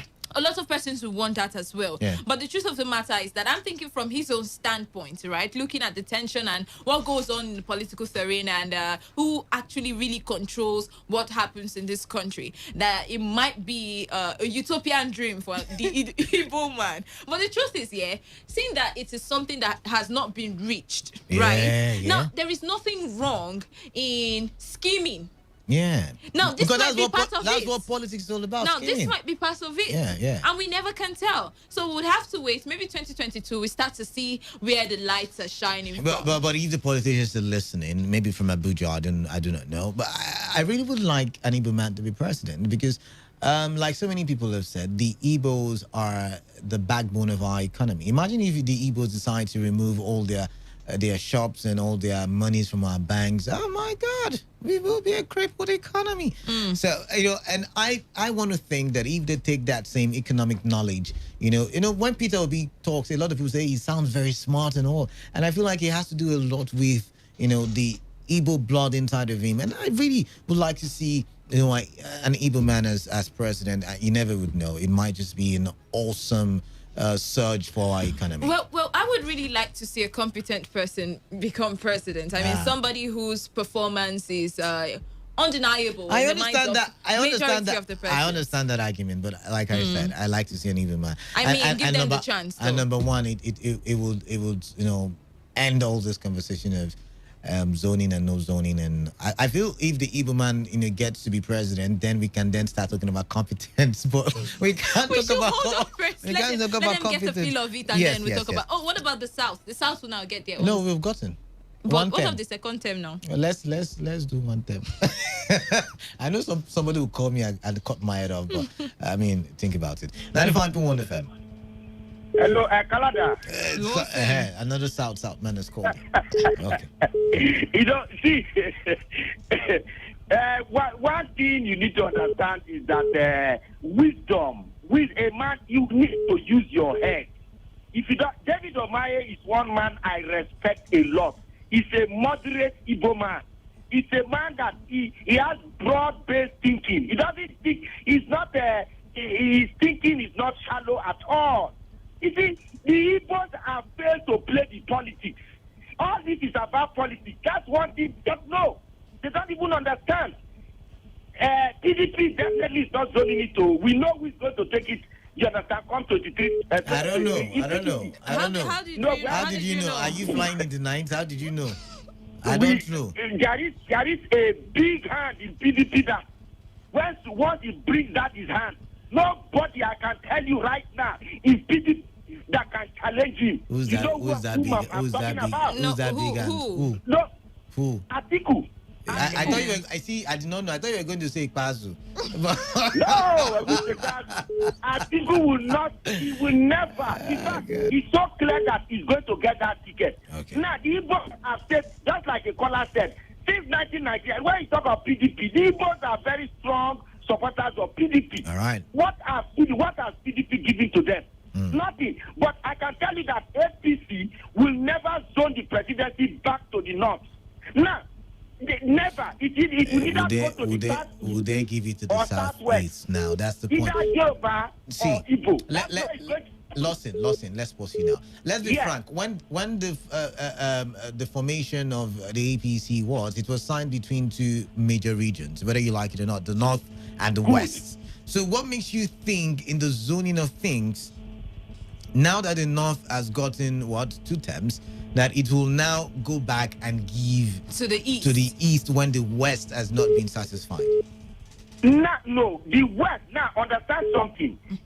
it depends on how you play the politics. You understand? Politics is around Laswell defines politics as who gets what, where, when, and how. It depends on how you play the politics. Who's going to get it? Who play? See, Dr. Nnamdi Azikiwe, a lot of people don't forget Pulo Chukwu after the Civil War. He went. Don't forget, he went on exile. Shagari pardoned him. And then when he came back. Chukwu joined ZLP, yeah. He joined NPN. Okay, NPN. Another Sorry. party. Yeah, NPN. Yeah. Yes, he joined NPN, another party, to contest the senatorial seat because Ojukwu, don't forget, was brought in by the Northerners to break Dr. Nnamdi Azikiwe's dominance in the East. They couldn't break through in the East, and they looked for somebody who is as good and as popular as this. So they pardoned Ojukwu and brought him, gave him the NPN ticket for the senatorial seat. So when you look at it, David Omaye has seen it. We don't know what he's looking at, what he's seeing. You understand? For him to leave PDP, and if you see the politics he's playing in the Southeast now, he is the rallying point now in the Southeast. Yes, he is. He is the rallying point. And I am telling you, it's not just only him, he's going to take the entire Southeast to APC. That's the only way they can get something. See, don't play with the North. If you play card, I don't know whether you play card. The North, when it comes to politics in Nigeria, it's like a man with a joker and 3 aces. How do you win against such man if you don't play the politics? You cannot. You can never, you understand, win that game with somebody holding a joker and 3 aces. So you must go. That's what the Igbos were doing in from 1960. They were combining with the North to rule Nigeria. So they have to go back to the North, get them to understand so that they can win. Without the North, there can never be even an Igbo presidency. It will not happen. All right, thank you. Is on the right path. Thank you very much. You're correct. He joined the NPN, and later, he was one of the founding members of APGA. So you do have a point. Like Welt has already mentioned, a strategy, political strategy. But really, will this political strategy yield the desired result? Because we've seen people that come to political parties and say, "Hey, I'm going there to get my daily bread," and at the end of the day, you get meat pie. Right, as I said, 2023 is going to be really intense. Now, it is the smartest political party that understands, how this operates, that follows through. But well, something just popped in my head. What is the guarantee that remember the majority of voters in Nigeria are youths? What is the guarantee that the youths will still want to play this play that they are playing? That's the thing. That's the thing. Now, it's either these political parties understand that, since the youth are looking for young people, give us young people, but still give us somebody. That's the thing. It's going to be really intense. And I'm thinking that the brain work is already on ground now. What's the guarantee? Because that's another angle to look at it from. I mean, everybody... They better not find themselves having the youth boycott anybody that they choose, really. Interesting. They don't want that situation or that scenario. I think political parties this time around will be going around asking the youth, do you like this guy? Do you like this guy? Or they will just drop posters 1 or 2 places and say, somebody dropped that. What do you think? Because Lawson said Atiku, but I don't think even... the people in PDP will want Atiku for a second. You never can tell. But like I said, they'll go around asking the youths, are you sure you like this guy? No, we're not going to agree. We're not going to agree. Move to the next person. 95.1 FM, what's your name? Good afternoon. Mr. Bryce, welcome. Thank you. I would go with word statement. Political scheming. Dave Umahi is not actually interested in APC even giving zoning their presidential ticket to the Southeast. Dave is doing a test, seeing where PDP is going and steering the net in APC. You got his language is they are joining APC because they know APC will protect their interests in giving them the presidency. And then one of the demands he presented before the PDP delegates that visited him was, if you promise that you are going to give us the presidency, I will stay. All right. So he's just playing and steering argument and the politics between the two major parties. Because the APC himself, like you rightly noted, has not even promised that they are zoning their ticket to the Southeast. So eventually he crosses to APC and he's accepted into APC, it is going to be the argument of the day that while he was going, you people promised us ticket. And then if finally PDP convinces him to stay, it is going to be the argument in 2023 that you promised us, that is why we're here. So it's going to be the political determinant that promised us ticket. But as it stands now, he is not actually interested into APC. He's just tearing the politics between the two dominant political parties for them to make for them to make a decision on Southeast. Yes, a decision on Southeast. If APC is going to accept Dave Umahi, they should have it at the back of their mind that why Dave Umahi is coming to APC is presidential ticket. If PDP wants to keep him, they should have it at the back of their mind that why are you staying put is because you have promised PDP president. Even some other governors that are lying down, some other they had some meeting with the Secretary to Government of the Federation that they knew, and also brought up that same issue. When they had just other Saturday or Friday before they came to Port Harcourt, they had a meeting with Gambari, and that's with Hannes and Dibu, and that's also one of the issues that they discussed. True. Yeah. Now he is also. He has protested that he is leaving PDP, and PDP people visited him, and he tabled that. So that is the political strategy the Southeast is using to commit the two dominant parties. Anyways, thank you very much, Mr. Bright. Thank you very much for. And I'm wondering how the PDP were able to know so quickly. I mean, was it the governor of River State that told them? Did he intimate the governor of River State when he visited? That's still in my head. I'm still trying to wrap my. But let's leave that. I like conspiracy theories, like I said. Lots of messages here. This one says, Kaladan Wealth. Greetings, boy. Governor performance is strategic and purposeful. He has endeared himself to the old Igbos through that performance. Even if APC does its own presidency to Southeast, he can get Senate presidency by being in APC. He has full sight. Other Igbos in federal government are discredited. DK nice permutation there. Greetings, Color and Wealth. For the campaign of Governor Mai, the PDP should have a concrete proof that the governor has defected. Then they should approach the court and demand the following. One, that INEC should withdraw the certificate of return of Governor Mai based on the fact that the name on that certificate, which INEC presented to the governor, is no longer known to the PDP, whose logo was on the ballot paper. This automatically invalidates the certificate because it reads Governor Mai of the PDP and not APC. 2, the court should declare the seat of the governor vacant. Godwin from Rumigbo. Interesting. Interesting there. In River State, if you leave APC to PDP, governor will repair your community road. But when PDP goes to I don't get this. This has nothing to do with Emeka from Oibo. This has nothing to do with River State, PDP, and APC campaign. Did you hear that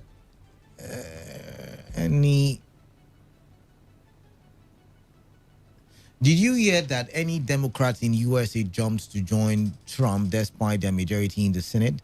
Nigerian politicians are all shameless. Rotimi and Tinubu are both close to Buhari and are jostling for the same post. So who goes?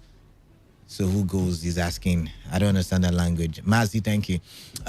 Good afternoon, Canada and Wealth. Umar's defection to the APC is good riddance to bad rubbish. His defection is cemented, I believe, not only the end of his political career, but a disgraceful political end.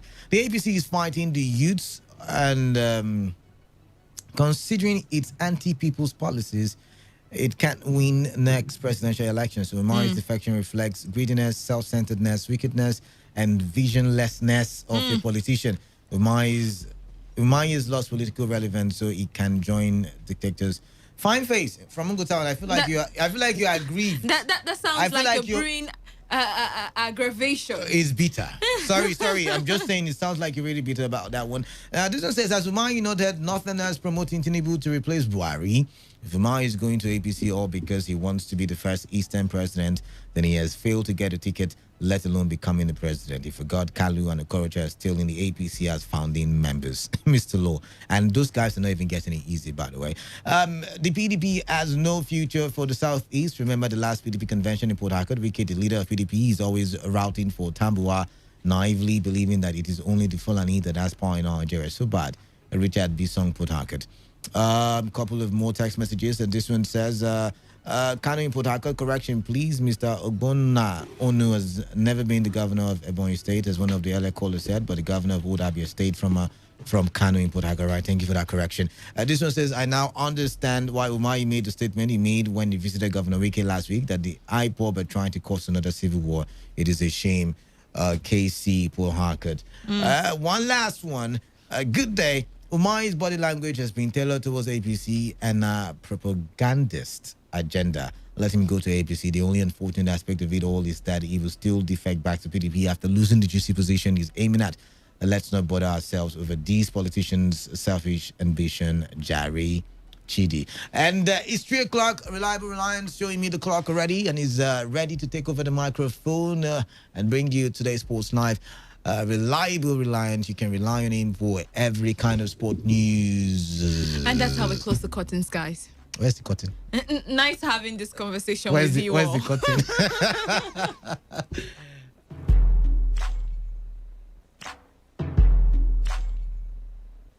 Port Harcourt, are you ready? Today, 95.1 FM, the voice. Radio has never been this good. Today, 95.1 FM, Port Harcourt. My name is Gianni Infantino, FIFA president. For the best of sports, always listen to Today Sports Live on Today 95.1 FM, Port Harcourt.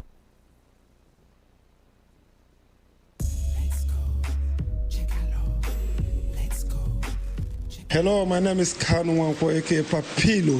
For the latest and trending sports stories, always listen to Today Sports Live on Today 95.1 FM Port Harcourt.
The preparations continue to heat up as the Super Eagles of Nigeria are putting things in proper places to ensure victory on Friday, the 13th of this month, when they take on the Sierra Leone national team ahead of the 2021 AFCON qualifier that is scheduled for Cameroon. As we speak, the Sierra Leone's contingents are also on their way to Nigeria as they are also building up preparations ahead of that particular one. A key player of the team who was doubtful for that particular upcoming AFCON qualifier will be part of it, talking about the captain of the Sierra Leone national team. It's great to have you join us. It's the midweek edition of Today's Sports Live, reaching you from this frequency, Today FM 95.1. We are the voice of the people, giving you a voice right about now in the world of sport. I am your reliable radio spokesman, the classical gentleman. Reliable Reliance Dudonian is my name. And of course, a lot of things to discuss and many questions I'll be throwing to you today on the show. I'm counting on you to drop your response via our Twitter handle, which is at Today FM 951, at Today FM 951. SMS and WhatsApp portal, we also take responses as well, and it is doubled at 0701 933 9962. That is 0701 933 9962. Those are the feedback platforms that are up and ready and running at the moment for you to drop your contributions as well as your answers to the questions I'll be throwing to you. At this point, I want to believe you're thinking, if I'm going to be doing the show alone now. Liverpool said they can't walk alone. So when it comes to sports, Today FM never walk alone. Always have complement of great gentlemen with me to discuss sports. I have Emeka Dinadodogu, one of sports, this afternoon. Good to have you join us, Emeka. Reliance, good afternoon to you. Good afternoon to our listeners out there. It's always a pleasure to be here. The Eagles are getting ready. Yeah. Yes, they're getting ready. They're getting ready. We saw the, did we see? I didn't see. They said they will put smiles on the faces of Nigeria. So that's according to the coach again. And the training session. There's held no joy yesterday. in the country. They want to give us joy. Yeah. Well, there's no joy in the country. I thought they would not even honor the match. Remember John Ogu's comment last time? That was John Ogu. John Ogu is just one person. It's not part of the team. It's not part of the team. Someone said it's inconsequential in the team.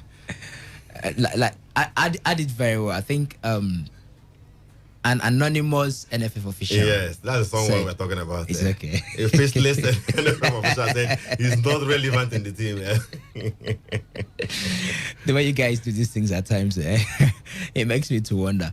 But that is what it is. They had a first training session yesterday, and the deputy governor of Edo State was also part of that one, Philip Shaibu. Is also Emeka, is he still playing for? Is it Delta Force? Bendel Insurance. Bendel Insurance. They registered him, I think that was 2 seasons ago. He even played in some matches in the NNL before they got promoted to the MPFL. So the new season. Imagine the deputy governor playing in the NNL. He played with the Super Eagles yesterday. Anyways, the demigod of sports, Osasi here, is also here. Great to have you join us, man. Yeah, good afternoon to you, Reliance, and good afternoon to everyone out there. It's a beautiful one. The Super Eagles up against the Squirrels. Let's see what the Eagles can do to the Squirrels. All right, I love that. The Eagles should be the most superior species at this point. We should fly above them quite easily. Should very, very. No, they're not actually Squirrels. They're Leon Stars. The Squirrels Leon are Stars, better. Leon Stars of Sierra Leone. Leon Stars of Sierra Leone, and they might also be working alone on Friday when they when they take on the Super Eagles, because they are the Leon Stars. So they could possibly be working alone. Anyways, that's it. And well, I have a question for you guys listening to us this afternoon. Who should mount the post for the Super Eagles on Friday? Among Madoka Okoye, Sebastian Osigwe, and who's the other goalkeeper? Daniel Akpeyi. Among the three, who should mount the post for the Super Eagles on Friday? Well, a recognized face in Nigerian football is already staking a claim for Madoka Okoye.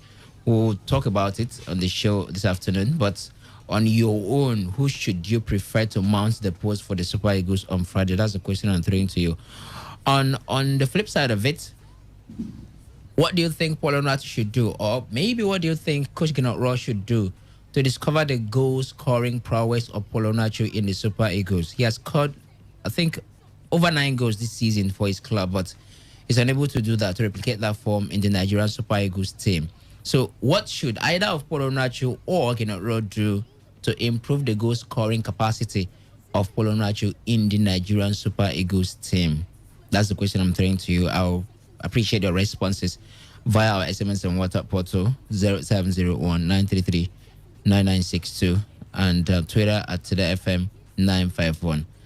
In the foreign scene, or on the foreign scene rather, we'll talk about Paulo Dybala.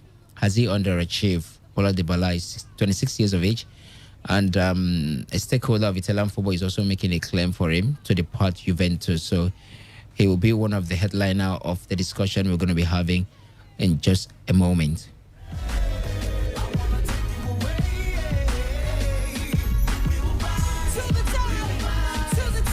All right, so you can send your contributions to us via our SMS and WhatsApp portal earlier code, but I would love to call it again, 0701-933-9962. On Twitter at TodayFM954. My handle is at Reliable Rely. Emeka's handle is also at Dena Emeka. And our Osas handle is at Osas_the demigod. Those are the handles of ours. You can tweet at any of us in the studio and your contributions will be read live here on the show. Let's get things started. Let's start off from the Super Eagles, but one player in the setup, Paul Onuachu. Now, here is somebody who was part of the Super Eagles some times ago, former Nigerian international Ifeanyi Udeze, talking about politics. Well, he should tell his Super Eagles teammates how he wants to be served. He should practice it in training and tell them how he likes it when inside the box so that they may serve him well. If he doesn't tell them, they won't serve him well. He needs to score goals because he is a striker. So I pray when he gets the opportunity, he should use it well. End of quote. What's of Ifan Udeze advising Paul Onuachu on how to get his goal scoring boot firing up for the Super Eagles. I'm wondering, Emeka, is it the duty of a player to tell his teammate how he wants to be served?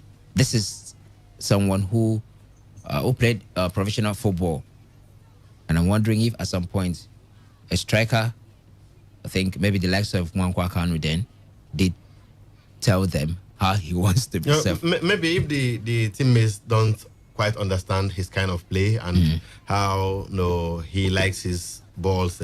Because you'll be wondering, why is it that Onuachu is scoring regularly, in Belgium with the Genk, and he's a top scorer in the Belgian league as we speak right now with 9 goals. And the best back home here, he has only scored 1 goal. That's a lone goal against Egypt, in his first game for the country, in Asaba. That international friendly prior to the AFCON and all that. And I mean, we saw his last game.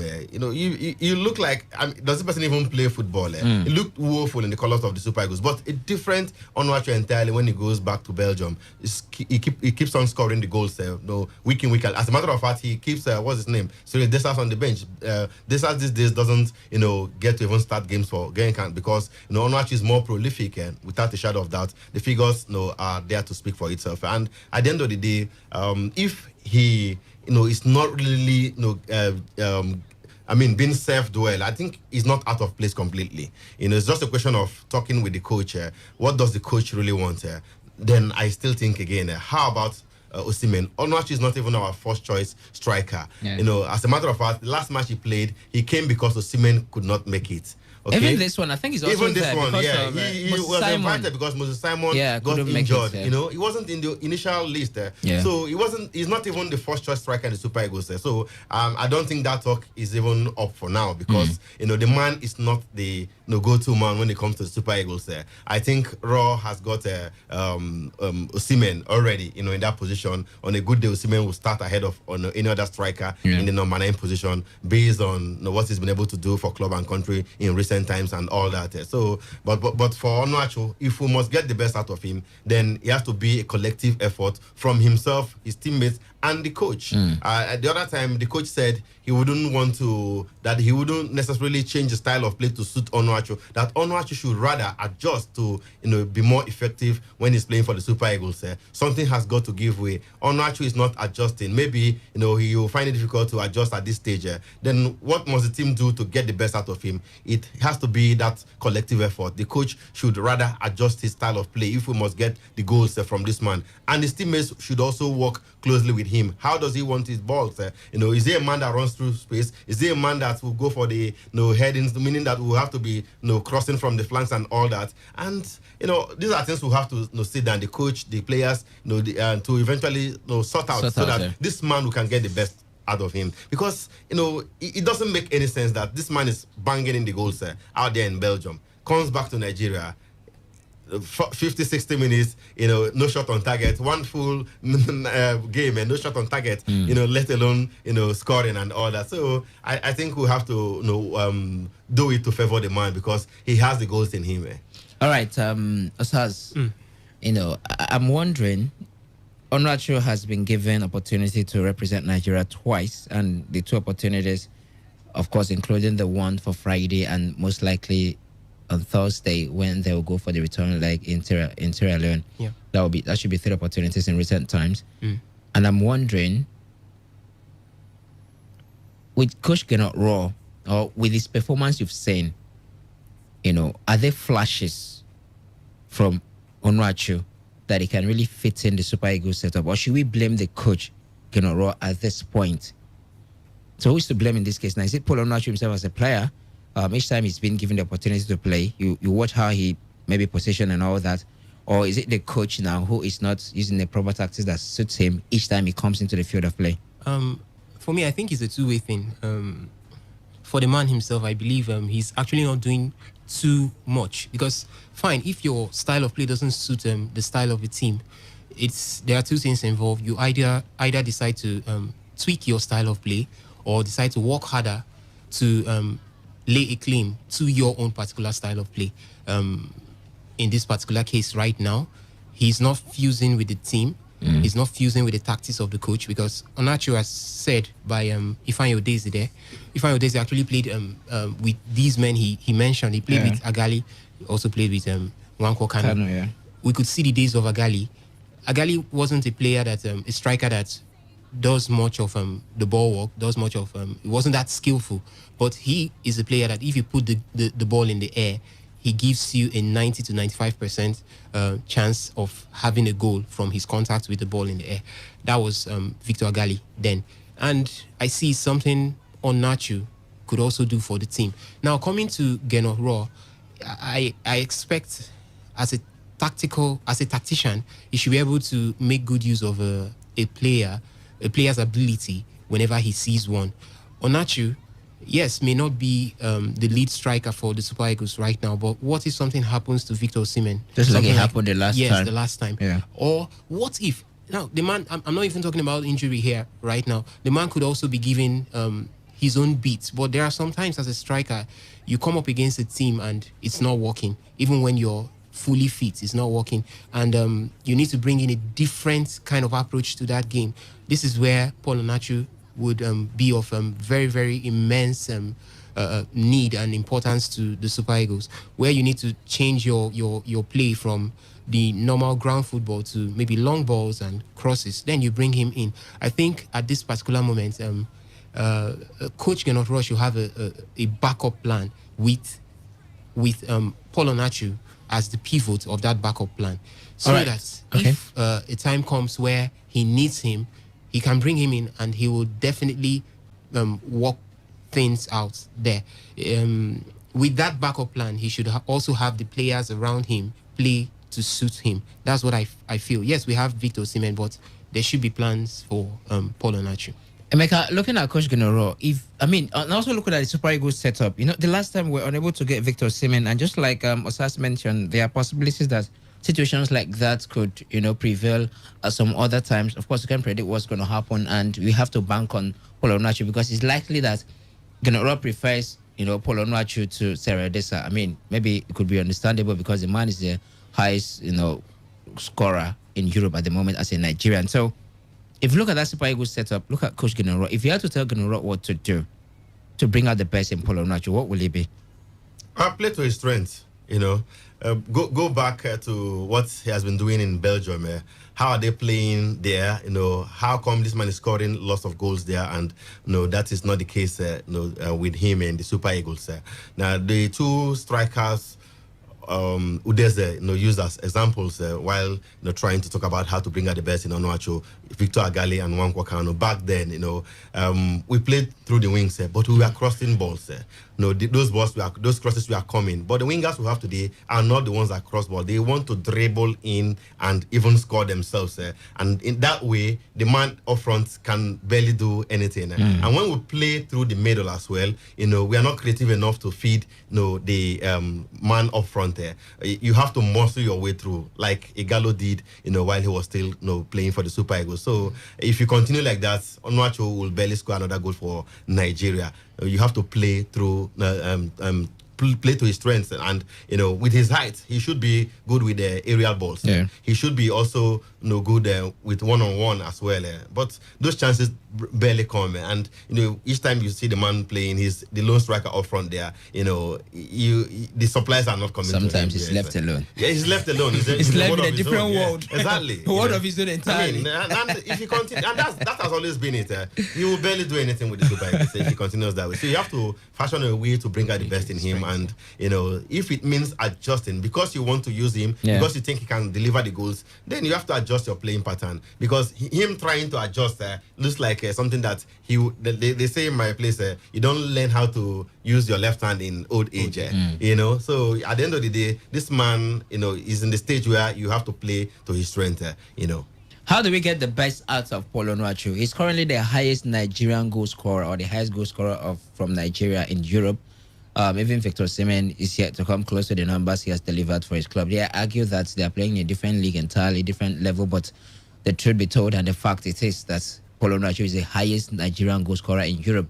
I think over 9 goals he has scored. Nine goals in in the league alone. Yeah. He has scored in the league. Victor Osimhen has registered just 2, scored his last goal or his second goal in their last encounter, of course, which proved to be the only goal that ensured that Napoli went away victorious with all 3 points in that one. So how do we get the best of Paulo Onuachu is the question we are asking today. Since Kenneth Rowe has found a way to make him one of his favorites from the standby list, such that if anything happens to any striker, be it a central forward, be it an attacker, be it a winger, he invites Paulo Onuachu in place to take over that particular spot. So how do we get the best of him is the question we are asking you today. 0701-9339-96. So that looks or sounded like a run, so I'm going to take it slowly. 0701-933-9962. That's the SMS and WhatsApp portal. On Twitter, we are at Today FM 951. At Today FM 951. You can copy me at Reliable Rely. Emeka's handle is at Dena Emeka. Osas handle is at Osas_ the demigod. Copy any of us and we'll have your tweet read live on the show. Do not forget the other questions I'm putting out to you. Who should mount the post for Nigeria against Super Eagles on Friday, against Sierra Leone rather, the Lone Stars of Sierra Leone on Friday at the Samuel Igbomudia Stadium? No fans allowed. Even we are not allowed to go self. Okay. No, they have relaxed it. Okay. They said the journalists can come. Yeah, it's okay. It's okay. I just say they won't block us. Joy. All right, so that's the other question. Who should mount the post for the Nigerian Super Eagles on Friday? Maduka Okoye, Daniel Agbeyi, or the newly invited Sebastian Osigwe. But here's the thing about Maduka Okoye, all right? Maduka Okoye should be in goal when Nigeria take on Sierra Leone in Friday's Africa Cup of Nations qualifier against Sierra Leone. Now, that's not according to Reliable Reliance. Neither is it according to Emeka or SAS, but that's according to seasoned football administrator Adam Mokhtar Mohammed. He is the FCT FA boss, and he has had some calls, Maduka Okoye, now to the Nigerian Super Eagles. The Sparta Rotterdam goalkeeper showed a glimpse of his class during the Super Eagles' recent international outings against Algeria and Tunisia. In those games, he won the heart of several fans, according to this report, owing to his awe-inspiring saves as well as his poise that rubbed off positively on the defensive line. Mohammed, in an interview with the Goal.com, said, Okoye is an exciting talent and he is coming from a country known to produce great goalkeeping talent. That's Germany. So I think it's time that you should not take too much risks, but we've seen him and looks like a safe pair of hands. So why not put him in goal against Sierra Leone? Who should mount the post for Nigeria when they take on Sierra Leone? Maduka Okoye, Daniel Agbeyi, or Sebastian Osigwe, newly invited, untested, as a matter of fact? Someone is already making a claim or a case for Maduka Okoye. I don't know about you, but were you convinced with the performances of Maduka Okoye in the back-to-back friendlies Nigeria had against Algeria and Tunisia, Osas? I was actually convinced. It was a good one from the man, but what I saw from him was a bit of lack of confidence. He wasn't really taking up that leadership role in his defense. We know goalkeepers to have this commanding effect on their defenders at most times. I couldn't actually feel that from the man on that day, but when it comes to his abilities, it was brilliant. There was this particular opportunity he robbed the Tunisian national team of, where he had to do a step back save for the Super Eagles, and that was what kept that game as a draw. Else, I think the Tunisians would have run out as winners in that particular one. So his abilities are spot on, but I just feel he needs some time to actually get himself up into becoming a true, strong defensive leader there, because it's something that every goalkeeper must have when it comes to playing football. You need to be able to rally your defenders around, get them to always be alert at all points. So this is just the little thing missing from the young man here. But apart from that, would you want him to mount the post on Friday? Yes. I will definitely want him, because okay, is it even Daniel Agbeyi that is there, or Ikechukwu is there? Ezenwa is also in camp. Ezenwa is in camp. Yeah. So how may goalkeepers do we have? Is it 4 goalkeepers? I need to confirm that. Originally, they invited three goalkeepers in the main list. Yeah. Sebastian Osigwe, Maduka Okoye, and Daniel Akpeyi. Daniel Akpeyi, yeah. Ikechukwu Ezenwa was placed in the standby list. Sure.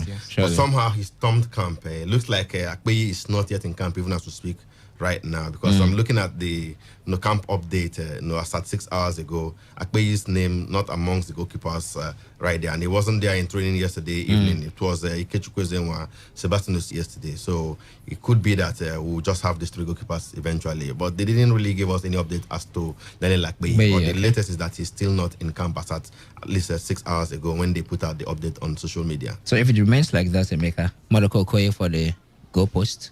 Well, it's not something you just handpick. I think they will decide that in training. The coaches will work with the goalkeepers and see how they perform in training. And of course, the goalkeeper trainer will recommend who should start in goal to the technical advisor, Gernot Raw. At the end of the day, you can't just say let's pick this goalkeeper. What if the goalkeeper did not perform well in training, the reflexes are not good, and some of those little drills, he was found wanting and all that. Then you have to go with the fit goalkeeper. If you look at experience, then Ikechukwu Ezenwa is the most experienced amongst the three goalkeepers in camp. But truth be told, he's been inactive for the past 8 months or so. Since March was the last time he played football with Heartland. And you can't just throw him to the mix right away in the high profile qualifying fixture like that. But that being said, Okoye is starting to play now. Kept a clean sheet over the weekend for his Dutch club, Sparta Rotterdam. I guess what's his name? Sebastian Osigwe is equally playing for Lugano out there in Switzerland. But it's the coach's duty to eventually pick. But if you ask me, I think I will go with Maduka Okoye because he's the man that needs all the confidence in this world. And how do you get those confidence and experience? It's by playing matches. He's played two, on the trot against Algeria and Tunisia last month in the friendlies in Austria. Then we expect him to even, do better when they take on Sierra Leone. Remember, he was in goal against Brazil. I think that was last year, yes. In the international friendly when Francis Bozoho got injured. Okay, confirmation from the media department of the Nigerian Football Federation. This says that by lunchtime on Wednesday, that's today, all 23 invited players had arrived at the Eagles Eternal Hotel and Suite aboard in Benin City just before Sierra Leone's 43-man contingent flew into town. The Leone Stars delegation had flown into Lagos aboard an ASK airline flight from Freetown before being lifted by a chartered flight to Edo State capital. So we have all 23 invited players in camp, and also the Sierra Leone players and contingents. 43-man contingents, there are some government officials there, and also members of the technical crew are also in Benin as we speak. So preparations and trainings and everything boiling down as we get set for Friday. 5 p.m. will be the time for kickoff of that highly anticipated match between Nigeria Super Eagles and the Leone Stars of Cameroon. Who should be in goal on Friday? That's the question I'm asking you. Maduka Okoye, if you go by this list, Emeka, that means, by the release from the media department of the NFF, it means Daniel Akpeyi is also available because here it says that all he 23. He wasn't part of the 23. That's Daniel Akpeyi. Wasn't part of the 23. Wasn't part of it. Invited players initially. So that's what it is. Let's get your contribution right about now. Emeka has given his thoughts, same as Osas, about who should be in goals. Looks like it's a unanimous decision here in the studio for Maduka Okoye. Same with what Mohammed said, that the man should also be given the opportunity to be in between the sticks for Nigeria on Friday. So let's get your thoughts right now. I've seen your SMSs coming through. Keep them coming in. But do not forget that we also ask you how to get the best of Paul Onuachu in the Nigerian Super Eagles. Is it the fault of the player, the coach, or whose fault is it? 0817 000 0951 and 0810 951 0951. Phone numbers to call, phone lines buzzing. We talked to our first caller. We lost that one. Do well to call us back if you can. And then, we look to switch things to line 2 to see if we can get the call. All right, keep them coming through. 0817 000 0951 and 0810 9510951. 95.1 Today Sports Live. Your name and location. All right, not ready for us. Let's pick this one. 95.1. Hello. Good afternoon. Good afternoon. Your name and location, please. Okay, Endurance calling from. Endurance? Endurance calling From Obibo, I think I heard. Go ahead, Endurance. Ebony. Okay, go ahead. Yes. Concerning those facts, that cannot get in among the guys of the people from one to keep Maduka Okoye seems very don't matter at all. And level of accuracy very commendable. So Maduka Okoye is better among them. Or Daniel Ekpeyi, those two. Okay. That's for now. Those are the two best parties. We have at the moment, according to you. Yes. All right, okay. Then the other one, then this guy, Paul, what he said. Only thing that is done there is that the coach called Paul not to sit down with them at all. Ask him his question, the problem. Okay. Whatever thing that young man said, then the rest will adopt his pattern for once so that we can know him very well. All right, Endurance. Thank you very much. All right, we're going to get back to the phone lines to take your contributions, but in the meantime, let's go for a quick commercial break. Keep the calls coming through after this commercial. We'll be right back to take them.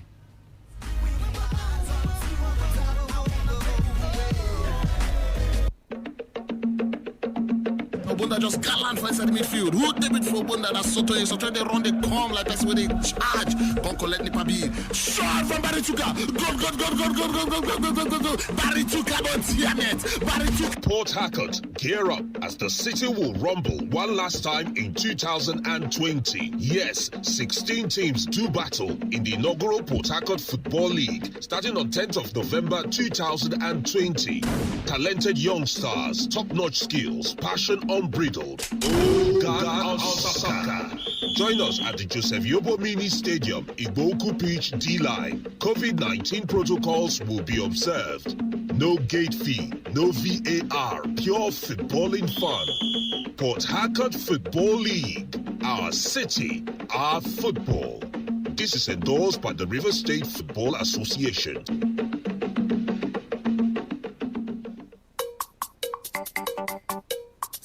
Guanina. Guanina. Oh, good. Il a bien bon.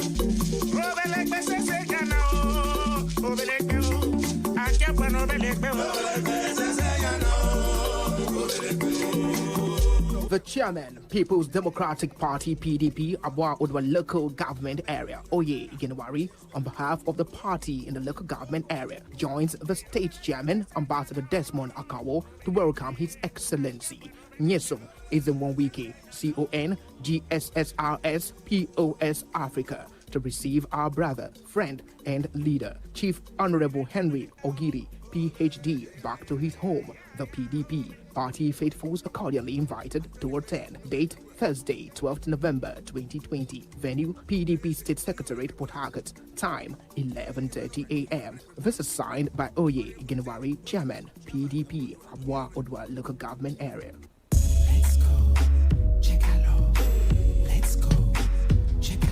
All right, thank you very much for being there today. Sports Life remains the program reaching you from the studios of Today FM 95.1, your premium news talk and sport radio station right here in the Garden City of Port Harcourt. Reliable Reliance Redunion is the person talking to you. Osasi Hemi, the demigod of sport, is right here. And of course, Emeka Dinado Dogu one of sport is also here. We are taking your reactions, so let's go straight to it. 95.1. Hello. We can hear you loud and clear. Name, location, and contribution, please. This is Ben calling from Africa. Go ahead. With the information that all the 20 players are in camp, Victor Seaman is also there. Yeah, Victor Seaman is there.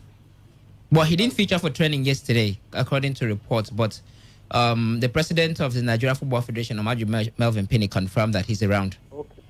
Hopefully today or tomorrow now. Now, with respect to the choice of goalkeeper, I go for Maduka Okoye. Yes, Matukoye. All right. Then the question about how to effectively Onuachu, make him to be able to score. I would have suggested, is there no way the coach can maybe have a few of the matches defense so that they watch his playing style and know how? He should be able to do that. He should be able to do that. Thank you very much. So, yes, I advise he does that. All right. Thank you very much. By the way, confirmation from the Super Eagles camp, Daniel Egbeye is not part of the Super Eagles setup. So it's likely that Ikechukwu Zenwa will be the one to take his spot. That confirmation comes from the Super Eagles media officer, Baba Femi Raji. 95.1 Today Sports Live. Reliance. Lawson. Yes, this is Lawson. Greetings, I greet the sports crew. I don't know, we are making too much out of this Sierra Leone game. Lawson, you don't come. Football match now, football match. Lawson, see, you know, Lawson, calm down now. I've been trying to understand why you were being called or you are being called a controversial Lawson. And I think I'm getting a hang of it gradually. Lawson, talk about the matters on the table. Maduka Okoye in goal, or how do we develop Paulo Onuachu to start giving us goals? Leave that area you're going. But your analysts have said it all. There's no two ways about it. It's not something you would think. It's Maduka Okoye. Now that boy, I feel that Gareth Ross really, because we saw him against Brazil. Even in fact against Tunisia, he really saved us. Yeah. Even Algeria, that boy is good. I feel that he's the future of Nigerian goalkeeping. So Gareth Ross should not even try to even look somewhere else. That boy is the goalkeeper for Super Eagles. Thank you, Lawson. Then the Super Eagles don't need, if you follow the history of Super Eagles, we don't need anybody to lead the lines for us. Anybody can score in Super Eagles. Okay. They all score. All right. They attack to midfield to defense. Yeah. They all score. So if you check, that's why see most of our top 9. Look at the highest scorer in Nigeria. See, look at it. It's 4. Yakini. That's 4 compared to some other African country top 9. All right, Lawson. We don't need anybody, so we will not waste our time. We should play without a striker. No, we can play with the striker. Lawson, thank you. The striker is not the one coming with the goal. All right, Lawson, thank you very much. Not all the strikers score the goals. Let's leave it there, Lawson. Old-fashioned wingers. Let's leave it there, Lawson. Thank you, Lawson. Thank you. We need to take other calls. 95.1. We greet you to your name and location and then contribution. My name is Stonko. I'm calling from Tanzania. Go ahead. This Paulo Onuachu, I think the national team match and the cross-side are not the same thing. So I think we have to come down to another mentality when it's coming to Super Eagles. Because when you are coming back to Super Eagles, it seems you are starting afresh. Because in your national team, you are cross-side, you only have those people that will give you pass. They will now come down to national team and look for those skillers. We're supposed to give him pass to score. All right. Because the boy seems to don't have confidence when they come back to national team. He doesn't introduce that confidence to himself. Then the coach, you need to work on the ball. Give him that stamina. Give him that confidence. Let him continue to do that thing that you are doing. Okay. All right. Thank you very much. Continue to do the same thing. Okay. All right. Let's leave it there. Thank you very much. Oh, we lost that one. Keep the calls coming through. While we try to take your reactions on the show this afternoon, I'm going to take some SMSs right about now because I've had quite a lot of them coming in. Once you call in your name, location, straight up to your contribution, all right? We don't have enough time on the show today. This one says, Emeka and Co, good afternoon. Please, I will be glad if you can highlight me on Enugu Rangers preparations. How many players comes in? And I'm Prophet Jude Nathaniel. Okay, I think that should be taken care of tomorrow. We don't have enough time on the show today. Paulo Onuachu is a flop. It should be dropped from the Eagles team. Your number ends with 9250. You didn't add your name. This one says, please tell Governor... okay, that's not really for us. And then this one says, still not for us. Maduka Okoye should be in goal. Your number ends with 6506. And then this one says, good day, guys. I would prefer Maduka Okoye to mount the boss against... Leon Stars of Cameroon, I hope you meant to right. We've watched him severally doing wonderful well. Gary from Rupoko, back to the phone lines. 95.1. Hello? Go ahead. Name, location, and contribution. My name is Eli from Patago. Go ahead, Eli. The coach supposed to fashion a way for the striker. Because I remember when Tottenham has what is the name? The Defoe and Crunch. The crunches, if you happen to be crunch, the crunches will be on the air. Okay. Then, if Jermaine Defoe started, all the crunches will be on the ground. That's how it works. They suppose fashion away for the guy. All right, thank you very much. Let's leave it there. 95.1. All right, we lost that to the WhatsApp portal. This one says Brazil used to have a striker called Mario Jardel. He was always scoring in Europe, but the national team was inviting Ronaldo ahead of him. I feel Ronaldo is not bleeding with... Okay, it's not blending, I hope you meant right, with the team. So I feel someone else should be preferred and they should stop inviting him. Didn't add your name. Your number ends with 8403. And then this one says, good afternoon to you, Reliance, and everyone in the studio. My name is Faith from Port Harcourt. With all due respect to our opponent, I don't think the match on Friday should give us a headache. The Super Eagles should win convincingly. About your question on the goalkeepers, if none of the goalkeepers will be up to the task, then I think they should call me. I love Nigeria so much. And I know I wouldn't even concede any goal. I will keep a clean sheet all the way with some emojis right there coming in from Faith first here. Just very funny. Okay, we'll take a few calls and we'll run out of here. 95.1. Good evening, guys. Good evening, Simon. Go ahead. Thank you. Let me start from Onuachu. First of all, hello? We can hear you. Just make it snappy. First of all, Super Eagles don't even have a winger that are crossing. That is all the first. Unless maybe from our full back, if the coach should try the back. Okay. If they are hoping on our wingers, they are wasting time. All right. We should also make the players his friends. I mean, all those wingers and the fullbacks, make them your friends. Talk to them personally. Talk to them. All right. So, what's about Maduka Okoye? Or the goalkeeping department? I said it for them to even try Maduka Okoye from the two matches. I think they are preparing him for this match. All right, Simon. We have to leave it there. Okay, thank you very much, Simon. We have to leave it there. No enough time for us today on the show, unfortunately.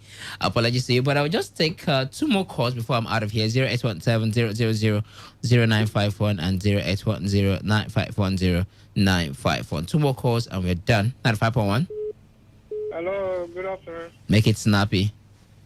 Sorry, I just want to... Your name and location first, please. Hello, can you hear me? Your name, location, then contribution. Okay, my name is Sponsor. I'm calling at Alakaya here. Go ahead. Sorry, I want to know if you have called the name of Eagle player that in the camp now. All right, thank you very much. All 23 players invited for the match are in camp, according to the NFF. 95.1. Reliance, good afternoon. Good afternoon to you. Let's hear you. Yeah, my name is Lulu. I'm calling from Bile Kingdom. Let's hear you, Lulu. I don't know if you have get the latest result in the governorship friendly matches. Okay, the Governor Weekend preseason tournament. Yes, if you have any results with Rivers United, Aqua United. The match is by 4 p.m. The match between Rivers United and Aqua United is by 4 p.m. So no results available for now. Okay, thank you. All right, thank you very much. Thank you for the calls and the SMSs. Thank you very much. Unfortunately, we have to draw the curtain at that point on today's edition of Today's Sports Life. We'll be back here tomorrow, 7 o'clock first for sports, 7:30, I beg your pardon, for Sports Attack, and then 3 p.m. will be another time to discuss the build-up to the Nigerian Super Eagles AFCON qualifier against Sierra Leone. By tomorrow, hopefully, you have enough time to air your opinion. Apologies, we cannot take more contributions. Thank you very much for being a part of this show. Today's Sports Life was its reliable reliance. Is my name. Eme Kadina was here. And of course, I also had the compliment of Osas Ihimi. Have a wonderful afternoon. Day 95.1 FM. I have with me in the studio Mr. Dan Ako. Good morning, Mr. Dan Ako. Good morning, Annie. Good morning, Port Harcourt people. And I have Mr. Chidi Bernard. Good morning, Mr. Chidi Bernard. Yeah, good morning, listeners. All right, so both of them are representatives of PIPS Global Trading Company. So we'll start off with what is PIPS Global Trading Company? What's it all about? Exactly, exciting. PIPS Global Trading Company is a well-designed platform that equips people, mentor people to navigate the world's largest money market. So talking this morning, I am bringing good news on how people can navigate the market that does $6.2 trillion every single day and profit from this market every day, because this is the same market that is changing life. But a lot of people are being skeptical about the market because of maybe their neighbors that might have traded this market and didn't make profit from the market. But we tell people, are people making money from the market? That's true. People are making money every day from the market. Even nations are making money every day from the market. But you see, they don't make money because it's a rocket science. They get the right skill set. They have the right knowledge. They understand the rules and the confirmation checklist. And that's why we are here this morning. That Pips Global Trading Company can help you, mentor you, empower you to be able to navigate this largest money market with other global traders. All right, great. So how does Pips Global operate in the money market? We have tools. Like I said, it is not a rocket science to make money in the market. It is not a get-rich-quick scheme. It is not a Ponzi scheme. So it is a skill, it's a business, but that it has access to the global wealth.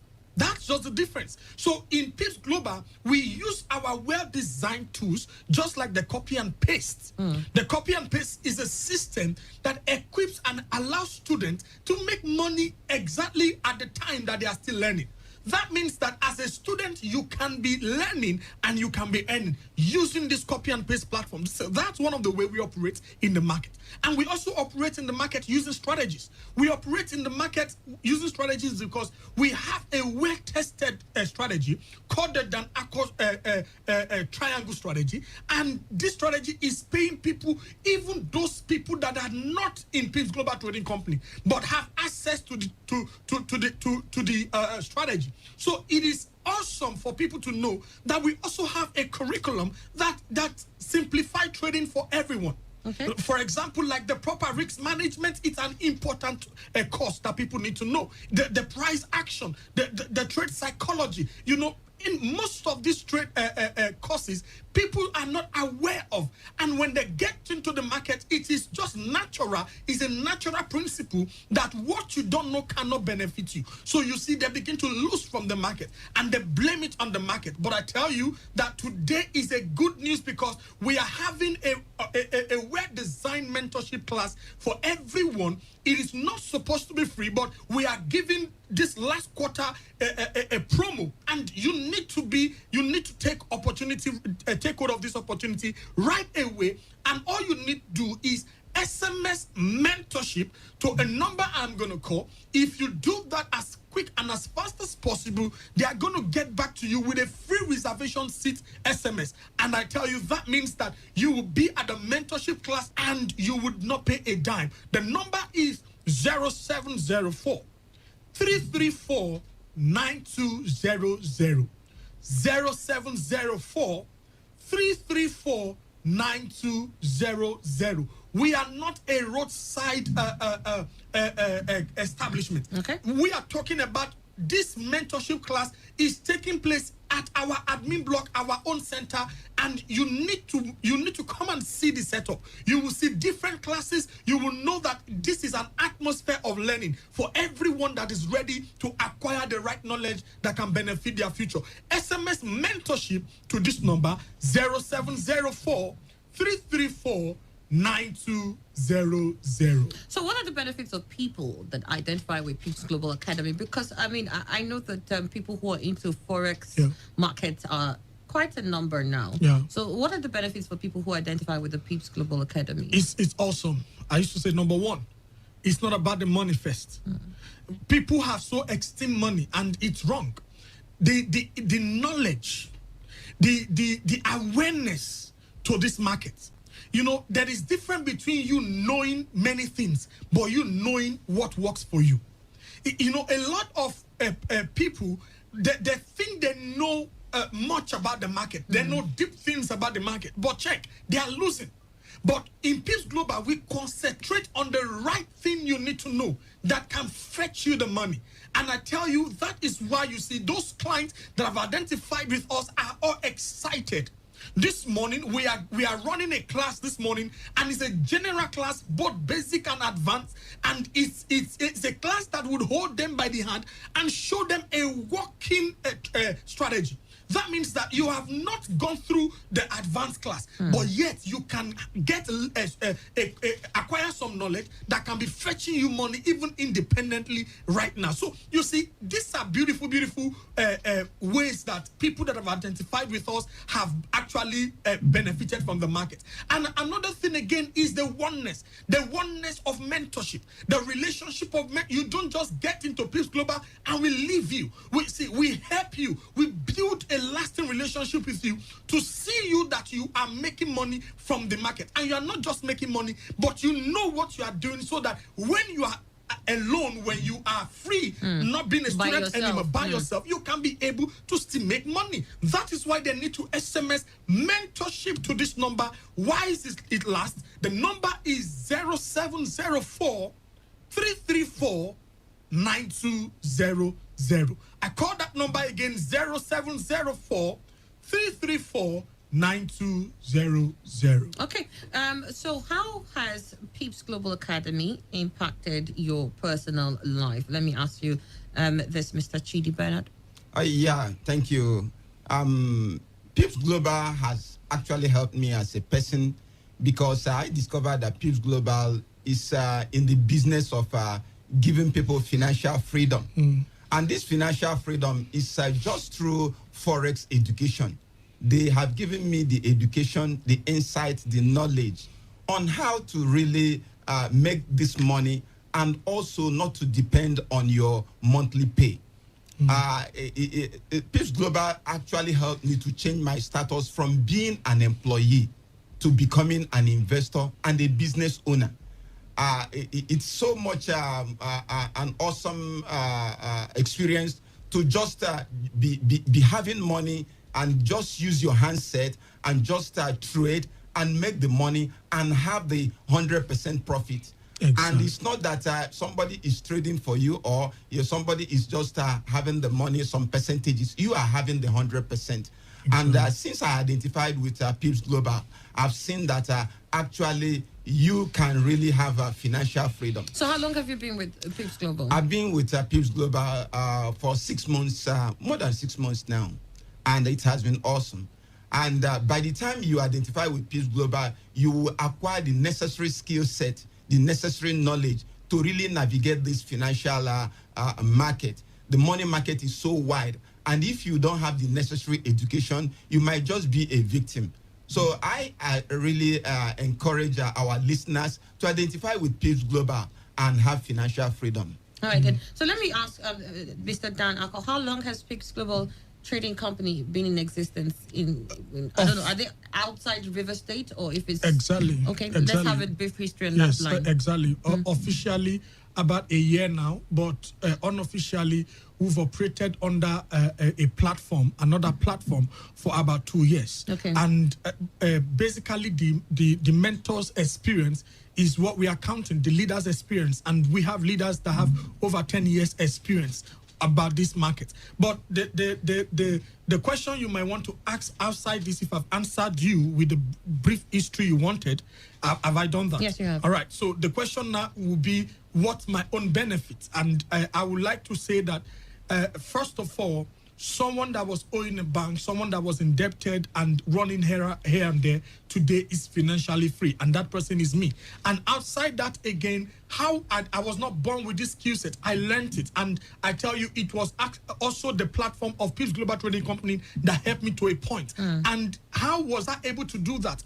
I was able to calm down under the mentorship of the leaders, and I was able to get myself up. And today I can boast that I have developed a strategy that works for everybody, called the Accordan triangle strategy. See, people in US, Italy, France, Turkey, they are using this strategy and it's working for them. People at Lagos, I am traveling to Lagos by the moment after this event. I am going to teach people the strategy. It's working. It's everybody are talking about it. Medical doctor, which is Dr. Ben, he actually made a whole lot of money, and he was amazed. And this man is not someone that is even in our platform at all, but he's a medical doctor that traced the market. This is it. People are winning either with Pips Global or around Pips Global. Why don't you identify yourself by SMSing mentorship to this number? The number is 0704 334 9200. The number again is 0704 334 9200. All right, then. So who can attend your seminar? Everyone. Everyone. Why I said everyone is because I have seen a whole lot of things. A lot of people that have come, people that are from the medical field, people that are from the law firm, people that are from engineering firm, multinationals like oil rig workers, people that are business men and women, young boys and girls, a student in Uniport and other places. Listen, everyone can do this. The only thing we tell people is that as you are coming, do you have a teachability index? Do you have a coachable spirit? Because a lot of people, we are used to the system of our society, which is the godfatherism system. And when you come like that, you won't be able to see further. But when you come with a coachable spirit, you find that everything becomes easier for you to understand, because people are going to mentor you. People are going to show you the way. Why don't you, take this opportunity right now? Clear all schedules. Don't say my job.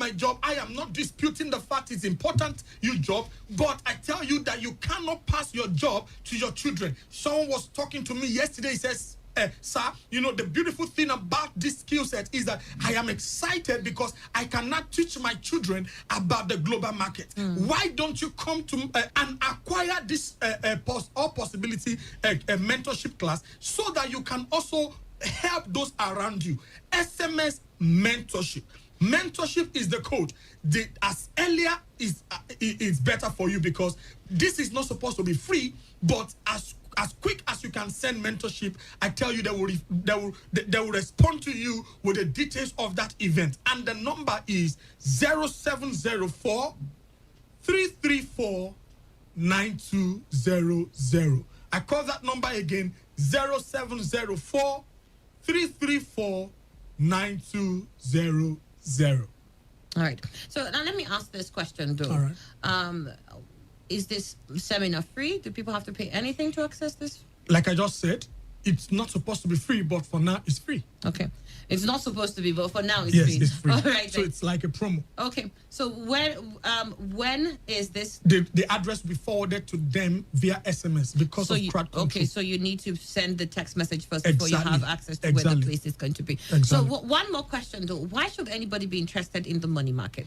Man, why would anybody not be interested in making money? Why are we waking up early in the morning and saying yes sir to someone?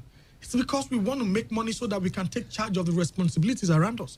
And that's why the global market is important, that we know about it, because that is where the world's wealth lies. So if you are saying yes sir to someone because of money and because you want to take over you want to take charge of your finances, why don't you do it in a much more flexible manner by having a skill set that can build your economy? That's the answer I will give to that. All right, then. So before we wrap up, Mr. Chidi, what would you say to people who are listening, Mr. Chidi Bernard? Yes, exactly. Most times people run after money. We wake up, we are just struggling. By the time you identify with Pips Global, you will see how money can work for you, because through the skill set, you will make money and money will be working for you. It's not for you to be running helter-skelter. How do I get this money? And when you identify with Pips Global, you will just be free on your own to make this money at the comfort of your home. And all these So you offer a lot of flexibility. Exactly. All right, then. Okay, Mr. Chidi Bernard, thank you very much. And Mr. Dan Akwa, as you also wrap up, let's hear from you. All right, thank you very much, Annie. Thank you, Port Harcourt people, for listening. What I would tell you, everyone listening this morning, is that don't put your money in a system that you are not in charge of. A system you can't control, a system you don't know the source. Don't put your money there. Stop investing and building your economy on another man's shoulder. Why don't you take hold of your dream this morning? SMS mentorship to this number, 0704 334 9200. Listen, this number I'm calling can do a whole lot of things for you this last quarter. The number is 0704 334 9200. Thank you so much for coming. Thank you, Thank Annie. you. Thank you, Port Thank you. Harcourt people. Bye-bye. All right. This is Today 95.1 FM, Port Harcourt, voice of the people. Every day, every hour, when the big stories break, depend on our 24-hour news team to bring you the latest. Today 95.1 FM. Today 95.1 FM, Port Harcourt. News update. Good evening. Here's the news update at 4 on Today 95.1 FM. I am Kala Da Korubatsbo. The governor of Ebonyi State, Dave Umahi, has announced that he is leaving the People's Democratic Party. The governor was said to have told the national leadership of the party in Abuja that he would join the ruling All Progressives Congress, which he claimed would protect the interests of the Southeast in the 2023 elections. He said his latest decision was irrevocable. The members of the PDP National Working Committee, who were led to the meeting by its national chairman, Prince Uche Secondus, were said to have tried in vain to convince the governor not to abandon the party. The governor was said to be friendly when he received the PDP delegation, but stuck to his decision to leave the PDP when the issue came up. Sources at the meeting, however, said the governor was not convinced, insisting that the APC was planning to zone the 2023 presidency to the Southeast.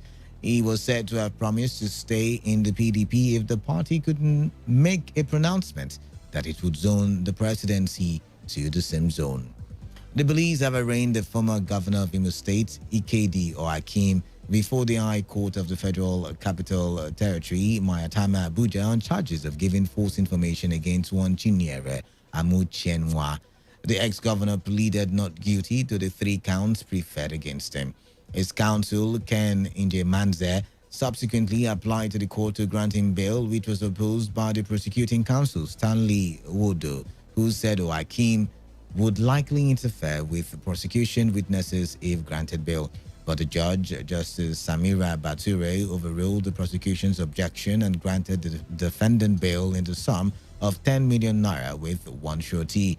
The judge ordered that the surety must be a reputable person in the society with a verifiable address within the FCT. He, however, warned that the bail could be revoked if the defendant was found to interfere with prosecution witnesses. The prosecution alleged that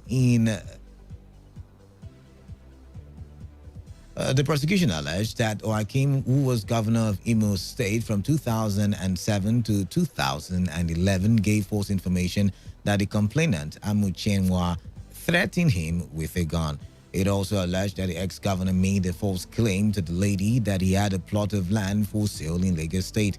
Ohakim was equally alleged to have unlawfully used the name of Raji Fashola as the owner of the purported land situated at Ikeja, Lagos State. The case was adjourned till January 25, 2021 for trial. The Federal High Court in Abuja granted permission to an Abuja-based lawyer, Ola Dimeji Ekengba, to pursue a suit against the president, Muhammadu Buhari, over his refusal to appoint all the 33 nominees recommended to him by the National Judicial Council as judges of the High Court of the Federal Capital Territory, Abuja. Ekengba, adding an ex-parte application, sought the leave of court to institute the legal action to seek an order of mandamus compelling the president to appoint all the nominees as judges as recommended by the NJC. An applicant is required to seek and obtain the leave of court, otherwise referred to as the permission of court, before filing the main suit seeking an order of mandamus to compel the president or any public officer to carry out an official duty. Although President Buhari has since appointed 11 of the nominees on the NJC's list sent to him in April this year, leaving out the 21 others, Ekengba had insisted in his ex-parte application filed in July this year that the president was duty-bound to appoint all the 33 nominees by virtue of Section 256, subsection 2 of the Constitution.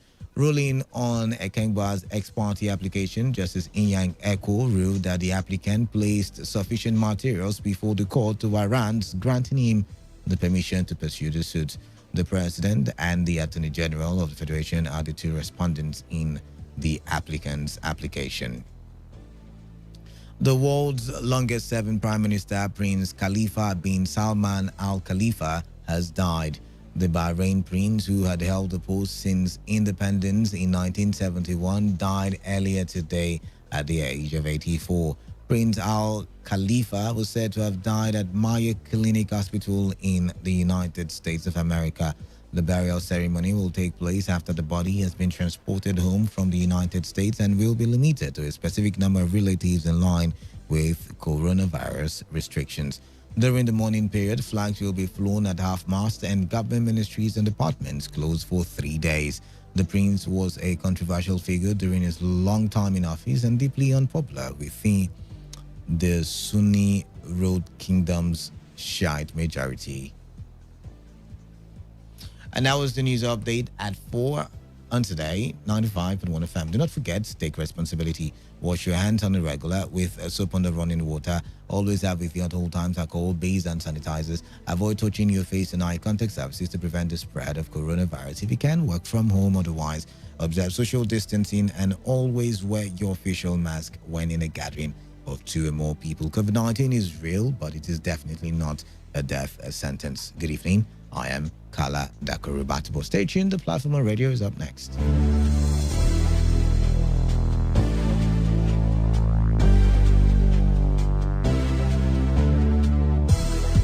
Today's news, today's entertainment, today's sports, today's issues. Today on Today 95.1 FM, Port Harcourt.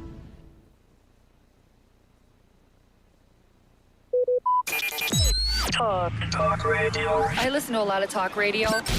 95.1 FM. Port Harcourt, are you ready? Today 95.1 FM, the voice of the people. It all begins with breaking news. Now, make no mistake, this is a difficult mission, and it will remain difficult for some time. Then it keeps trending. Events, issues, personalities, all struggling to gain attention. But in the race for deadlines, the intrigues, power play, undercurrents are often missed or underreported. Insecurity here is basically a product of poverty. But not anymore. As the Platform on Radio steps in to fill the missing links on events, issues, and personalities in the news. I'm not afraid of anybody. Yeah! The Platform on Radio serves all the hottest topics and trending issues. Only on Today 95.1 FM. 95.1 FM. Port Harcourt every weekday at 4 p.m. Get on the Platform on Radio and be served.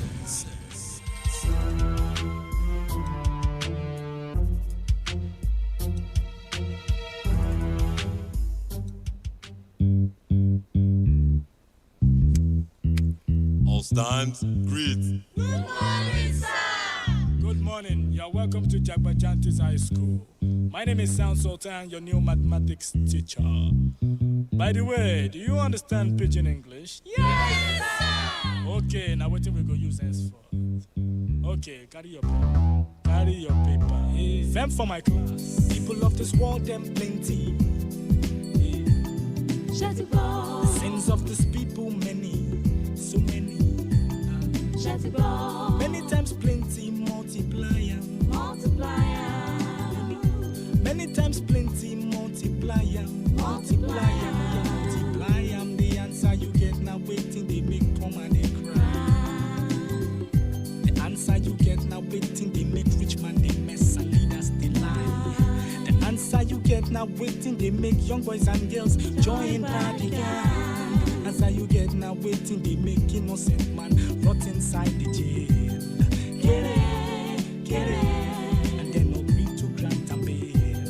Get it, oh. Everybody, oh yeah, join Jagbajantis, make we solve mathematics. We did about our continent, so Oyibo say about mass, we go use takes of mathematics. So follow Jagbajantis. So ya carry by be for brotherhood. Love your neighbor as yourself, Oh, for objectivity. Be objective, D for democracy. Now M for modification. Of our behavior, let's stand to the same behalf. A account accountability. If you've been a chop money, I beg you Take time easy. S for solidarity. United we stand divided. Oh my shell. We enter new millennium. Shanty ball. Nigerians like 120 million. One population of 6 billion. 6 billion. Divide that 1 by 120 million all together. Oh yeah. All together. The answer you get now waiting they make people they jar. Come on for Niger. Answer you get now waiting they make people want travel. By hook or by crook. The answer you get now waiting they make people they sleep for embassy for visa. Answer you get now waiting they make people they sell them property for ticket. Get it. Then they travel see. Get it. Oh, hey. Everybody, oh yeah, Join Jabajantis. We solve mathematics. we did about our continent. So, Oh, you both say, no partners. we go use take Solve mathematics. So follow Jabajantis. So ya carry Bairo, be for brotherhood. Love your neighbor as yourself. Oh, for objectivity. Be objective, gentlemen, ladies. Be for democracy. No matter how bad it is, the better military. M for modification. Our behaviors onto the stereo. A accountability. If you've been a chop money, I beg you take time easy. S for solidarity. United we stand and divided. Oh my shell. You just the HSCity. Shut it down. And there's the VG City. Shut it down. Right go level for HSCity. Edge of city. The rich man corner be VG City. Edge of city. You try at AJ and VG City. All together, oh yeah. All together. The answer you get now waiting they make rich man oppress. And then the answer you get now waiting they make for limit. Get it. Now go get money then they finish. Get it. Oh, hey. Everybody, oh yeah. Join Jabajantis. We solve mathematics. We did about our continent. So, Oh, you both say, no partners. we go use take Solve mathematics. So follow Jabajantis. so ya carry by. Situation in this nation, disposition, our condition, unexplainable pain in our hearts, not to mention brothers killing brothers for no pain, salvation. Resolutions are made, but always made with lack of vision. Imperfection is the order as we keep seeking solutions. Only God can solve this mathematical equation. Thanks for your contribution. Now, any more questions?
All right, good afternoon. Oh my, good evening. Good evening. It's evening already. Good evening to you. and welcome to the Wednesday edition of the platform on radio on your premium talk radio station, Today 95.1 FM. Yes, we are the voice of the people here in Rivers State. And it's time for us to talk. I'm Kalada, and my job is to take you around the news portal and show to you the trending news stories, because the platform on radio is basically a program where you and I come together. We look at trending issues critically, and this time we do so alongside correspondent reports. Just to recap, what did we even talk about yesterday?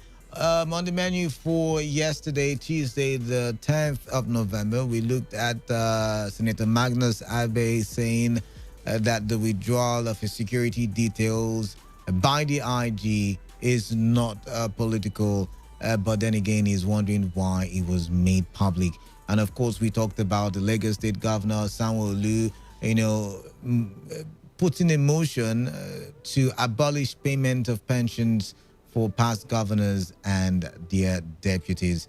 And we talked about that in detail, and a lot of people were very much interested in that conversation. We also talked about Atedo Peter Sadu, who is a financial expert, coming out to advise the federal government to open Nigeria's land borders for other major investors, apart from, of course, Dangote and the few people who were given permission to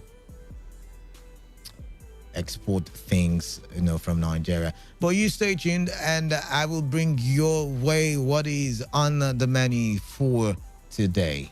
16 minutes gone past the hour of 4.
On the menu for today, Governor Rotimi Akeredolu defends freezing of accounts of NSAS protesters. Interesting.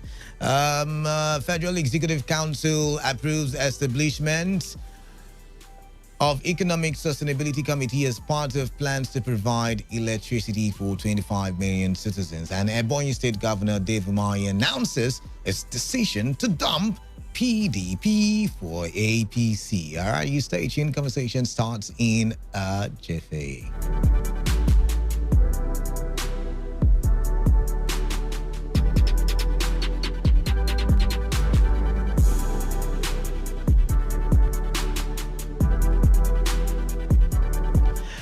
right, Ondo State Governor Rotimi Akeredolu has defended the freezing of bank accounts belonging to hashtag NSAS promoters.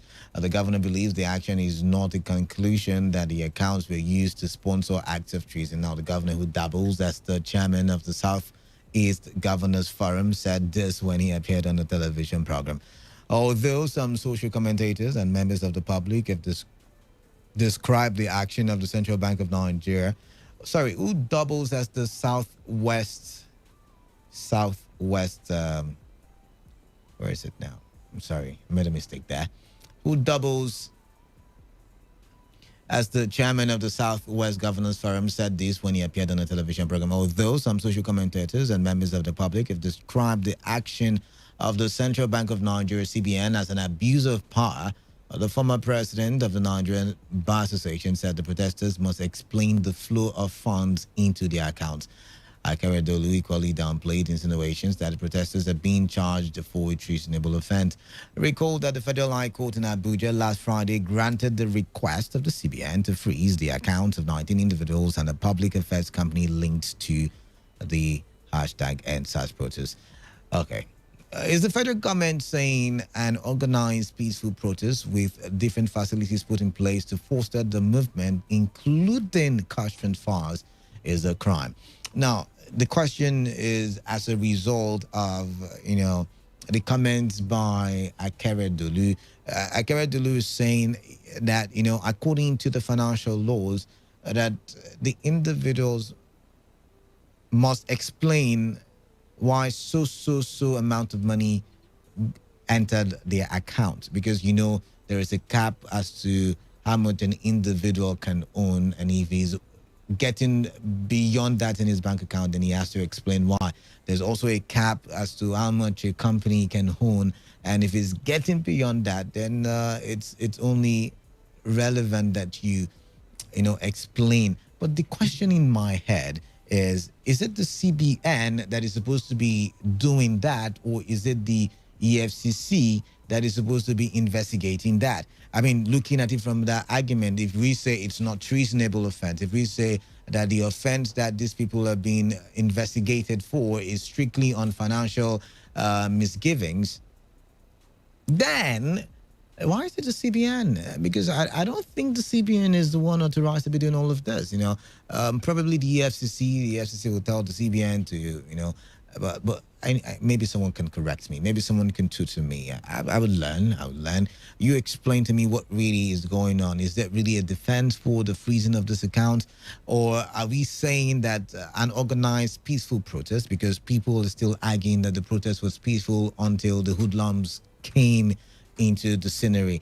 So are we saying that an organized peaceful protest with structure, which included finances, are we saying that that's a crime?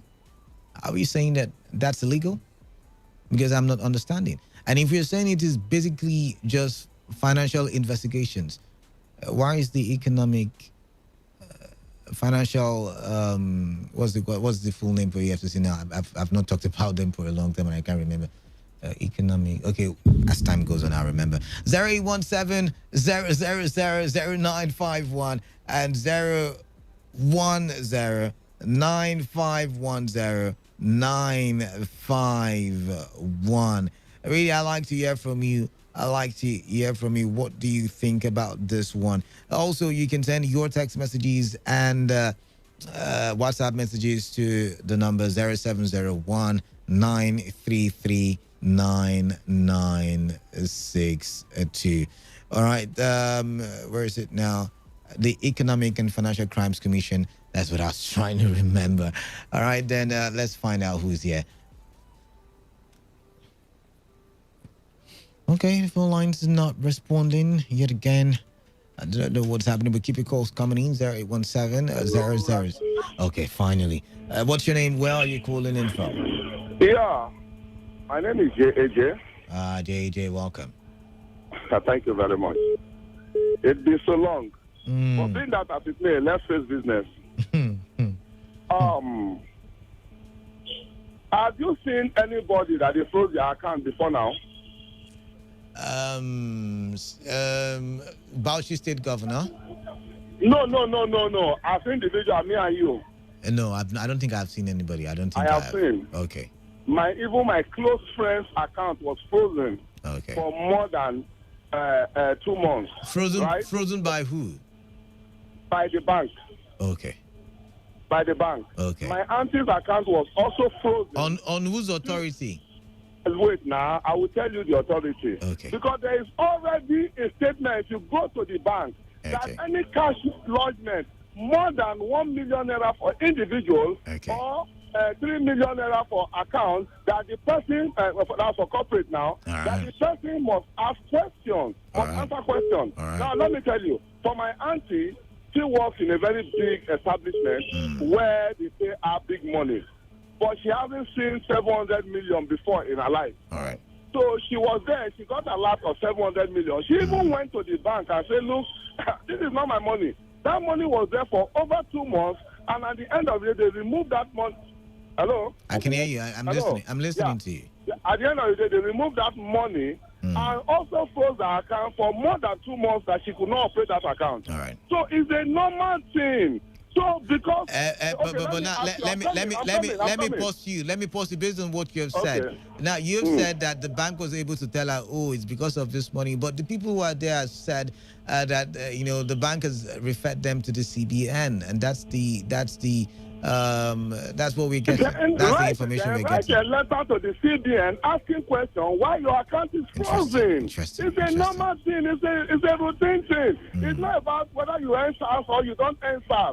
See, let me tell you, before the NSAS protest, accounts have been frozen. They put lien in your account, right? They are not also the only people who protested the NSAS protest. They are not just 20. There are over 1 million people. And you want to, let's assume that over 500,000 of them have accounts. How come it's only 20 people? So because you protested for NSAS doesn't mean you cannot commit any crime or offense again. Doesn't mean that police cannot arrest you because you do something wrong or maybe drive against traffic or so. I will not push it forward. This thing has nothing to do with whether you protest for NSAS or whatever. It's about come and explain how this money. Canada, let me give you a simple example. You work with Today FM, and let's say your salary is 500,000 naira, and you have worked for like 3 years, right? So whatever comes into your account within the period is not exceeding 500,000, and suddenly 5 million comes into your account. People will ask questions now. And you can explain that it was my brother in the US that brought this money and all those stuff, and the brother confirmed. That is all. They will unfroze your account. It's not a big deal. Connecting it to NSAS is taking it too far. It's a normal routine thing that happens in the bank. Go there, write to them, explain to them how the money comes. They will release your money.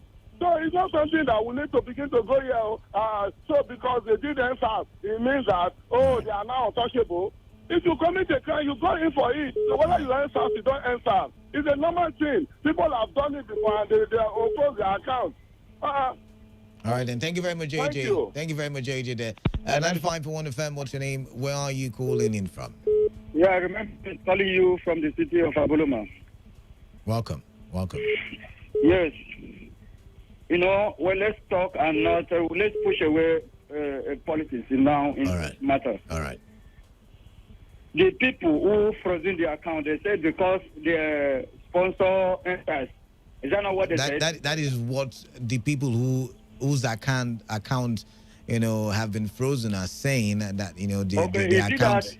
Does it mean is today the federal government or the bank, central bank, now realize these people have those amounts in their account that is somehow treasonable for them?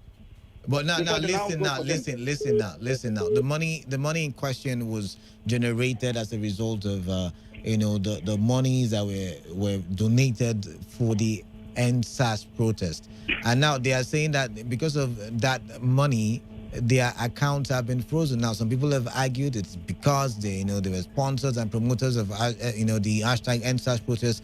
Others are saying it's just basically bank rules, just basically financial rules. So which is it for you? That's what we're asking. Sorry, sir. Put us clear to a lot of people are listening. What is the reason why? I've they are explained this frozen like the account. 100 times Excuse already. me, sir. Because the one we heard, they said it's because they sponsor the handsize. Now, of course, now when we said the sponsored, the money ran through their accounts. That's what it is. Okay, wait. In Constitution, Nigeria Constitution, can you call, let me say, lawyer, because we are not, according to that, they say we are not. This has nothing. This has nothing. No. Listen, this has nothing to do. This has nothing to do with the lawyer. In the bank, when you get into the bank, you see it there on the wall. If you take more than 1 million naira into an account of an individual, you face the EFCC. If you take more than 10 million naira in the account of a company, you face the EFCC, and then you explain to the EFCC why such an amount is in your account. And like I've already explained, like for the 1000th time, during the #EndSARS protest, donations were made to specific accounts, and some of them exceeded the cap put by the EFCC for individual accounts and company accounts. So that's the problem they are facing. Okay, I'm coming, sir. When the Buhari being the president now, and the rest of them now protest during that during the last administration. Okay. Who sponsored that thing? Who sponsored the protest? Did they do donations? Did they make donations? Did they collect cash The problem transfers? we have in Nigeria today, we are in a military dictatorship. Oh my! That is the truth of the matter. Interesting. All right, thank you very much. Thank you very much for calling in. Oh my, please, no other person should ask me how the money was generated. 95.1 FM. Good evening. This is Canada, not Dio, please. Canada Okay, Today. Canada. Good evening. Yeah, good evening to you. My name is Abelu Gordon, Sergeant Abelu Gordon. Welcome. Yeah, Canada. Let me ask you, why is it that you people are terming this protest a peaceful protest? A protest that they bomb police station, a protest that so many properties have been destroyed, and yet Nigerians say it was hijacked. Hijacked by who? Those youth who are protesting are still the same youth who damage properties. My anger is the protest was never a peaceful one. It was never a peaceful. All right. So they have to account for what they have done. Okay. And so why is it that the account is reading? Who is putting this money into the account? So government have to ask questions. All right then. So thank you. Thank you very much for your input. They have to answer. How did they get the money? 95.1 FM. What's your name? Where are you calling in from? Hello, Canada. Yeah, Hart from. This is Hart calling from another. All right then, Hart. Welcome. I want to ask you. I want to understand something. If you withdraw more than 1 million in your account now, are they going to close the account? If I get paid more than 1 million in my account, I'll be invited. Yeah, that's how it's done. How many people they invite in this country? Of course, they would announce it now. You wouldn't know. You wouldn't know. But if they pay more than 1 million naira into your account, if they pay like 5 million now as you are into your account, you have to explain how you got that money. That's how EFCC is able to track, people who do money laundering. Mm-hmm. So now the life ready for this country now. All these commissioners, all these ministers, where they keep their money? How much is their salary and allowances put together at the end of the month? You need to also understand that very well then. Canada, the federal government, they should think before they do something. All right. Some decisions they're taking is very, very bad. Yeah, it's very, very bad. These are people that are millionaires. Right. They are sharing millions, sharing billions of naira in the up there. They don't want to allow people to live freely in this country. What kind of government is this? This is rubbish. All right. They should stop it. All right. They should stop it. They should stop embarrassing people this way. Thank you very much. Thank you very much. It's funny. I want us to be able to understand the argument before we even make contributions. This is very simple, very simple. They are financial rules. They are money laundering rules. So imagine if I am caught with 20 million naira, I'm going to jail. I mean, except I'm able to explain how that money, came about. So that's how it works. That's how it works. So maybe that's the thing. Do you think it is, or do you think it's really just a way to, intimidate the protesters? And that's the simple question we're asking. Not do you come in to tell me whether the federal government. I mean, come on now. Let's argue well. 95.1 FM. What's your name? Good evening, my brother, Canada. Yeah, good evening to you. This is Uche calling from Abia State. All the way from Abia State. Welcome, Uche. Yeah, thank you very much. My brother, see, let me tell you, there is a situation whereby someone will use a gun to hold somebody hostage. And there is a situation someone will use a verbal gun to hold someone hostage. Okay. I think that some decisions that the federal government are taking, they let them weigh in the sensitivities within those their decisions so that it won't appear to be like an expression that appear to be a gun that is holding the citizens of the countries on the neck. Because if you see, they will come out and they react negatively. All right. Yeah. All right, thank you very much, Uche. Now let's move on to the next conversation. As I was enjoying that other one too much, I did not want to switch gears. But let's move on now. The Federal Executive Council, FEC, has approved the establishment of an Economic Sustainability Committee, ESC, as part of a plan to provide electricity for 25 million citizens who lack access to the national grid. The Special Assistant, Media and Communication to the Minister of Power, Aaron Atimas, announced the plan for ESC in Abuja. Atimas said that the program, tagged Energy for All, is aimed at providing 5 million solar connections to various locations throughout the country in collaboration with state governments. He added that the committee will ensure accelerated progress and efficiency between the implementing partners and state governments. The ESC is further expected to attract investment of solar panel manufacturers into Nigeria, building on the work already done by Naseni and others. How feasible is this? Let's be realistic. How feasible is this? Do you think the federal government would be able to utilize solar? I mean, we have gas in abundance, true.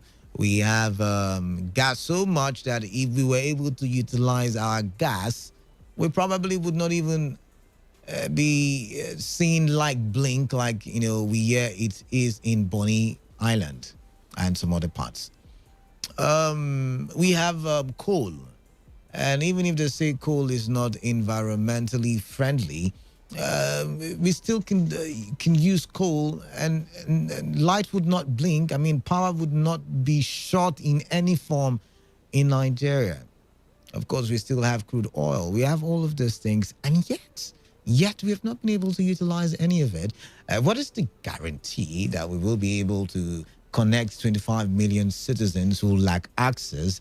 I mean, most especially places like what do you call it now?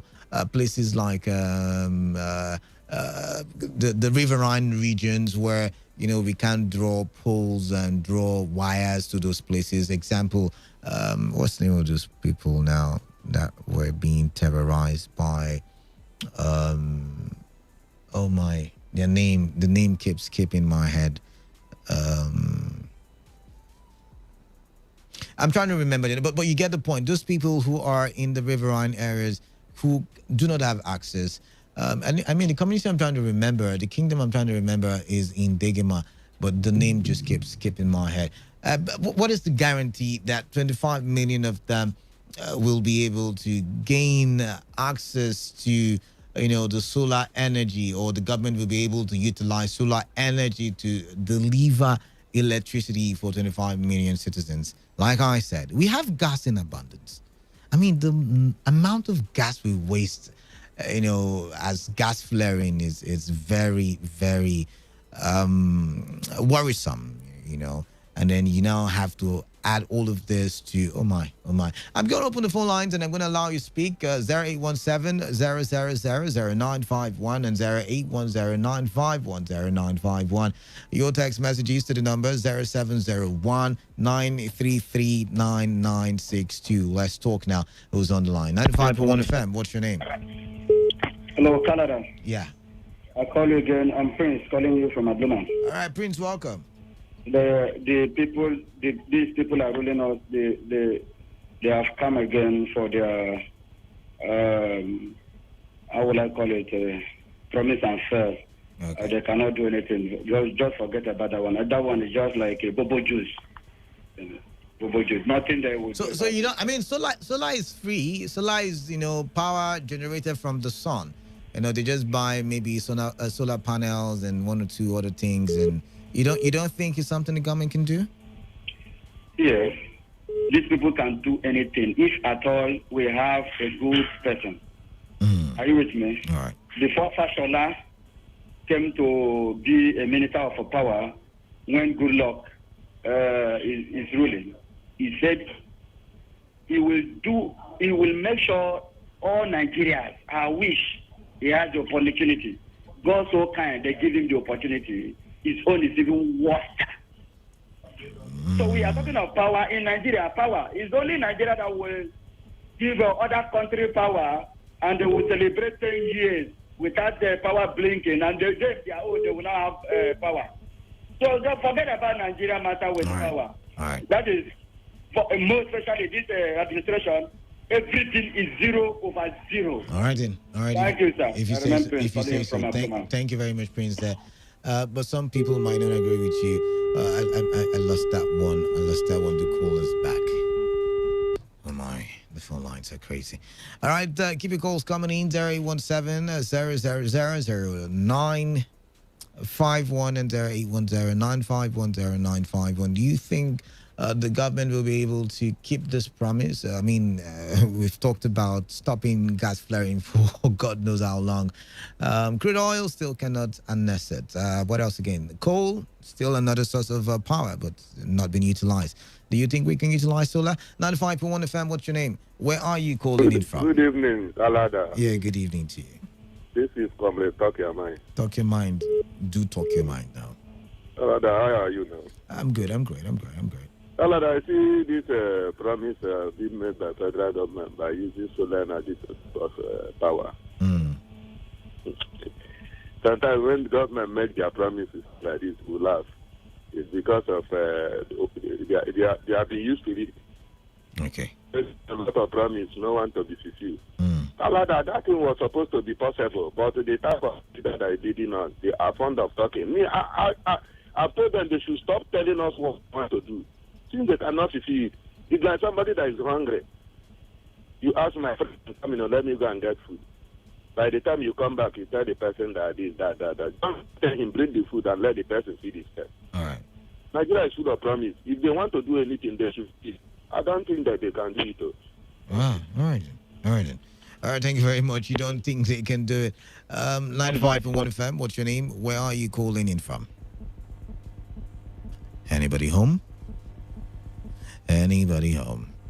All right, let's take this to the one. 95.1 FM, what's your name? Where are you calling in from? Canada, good evening. Good evening to you.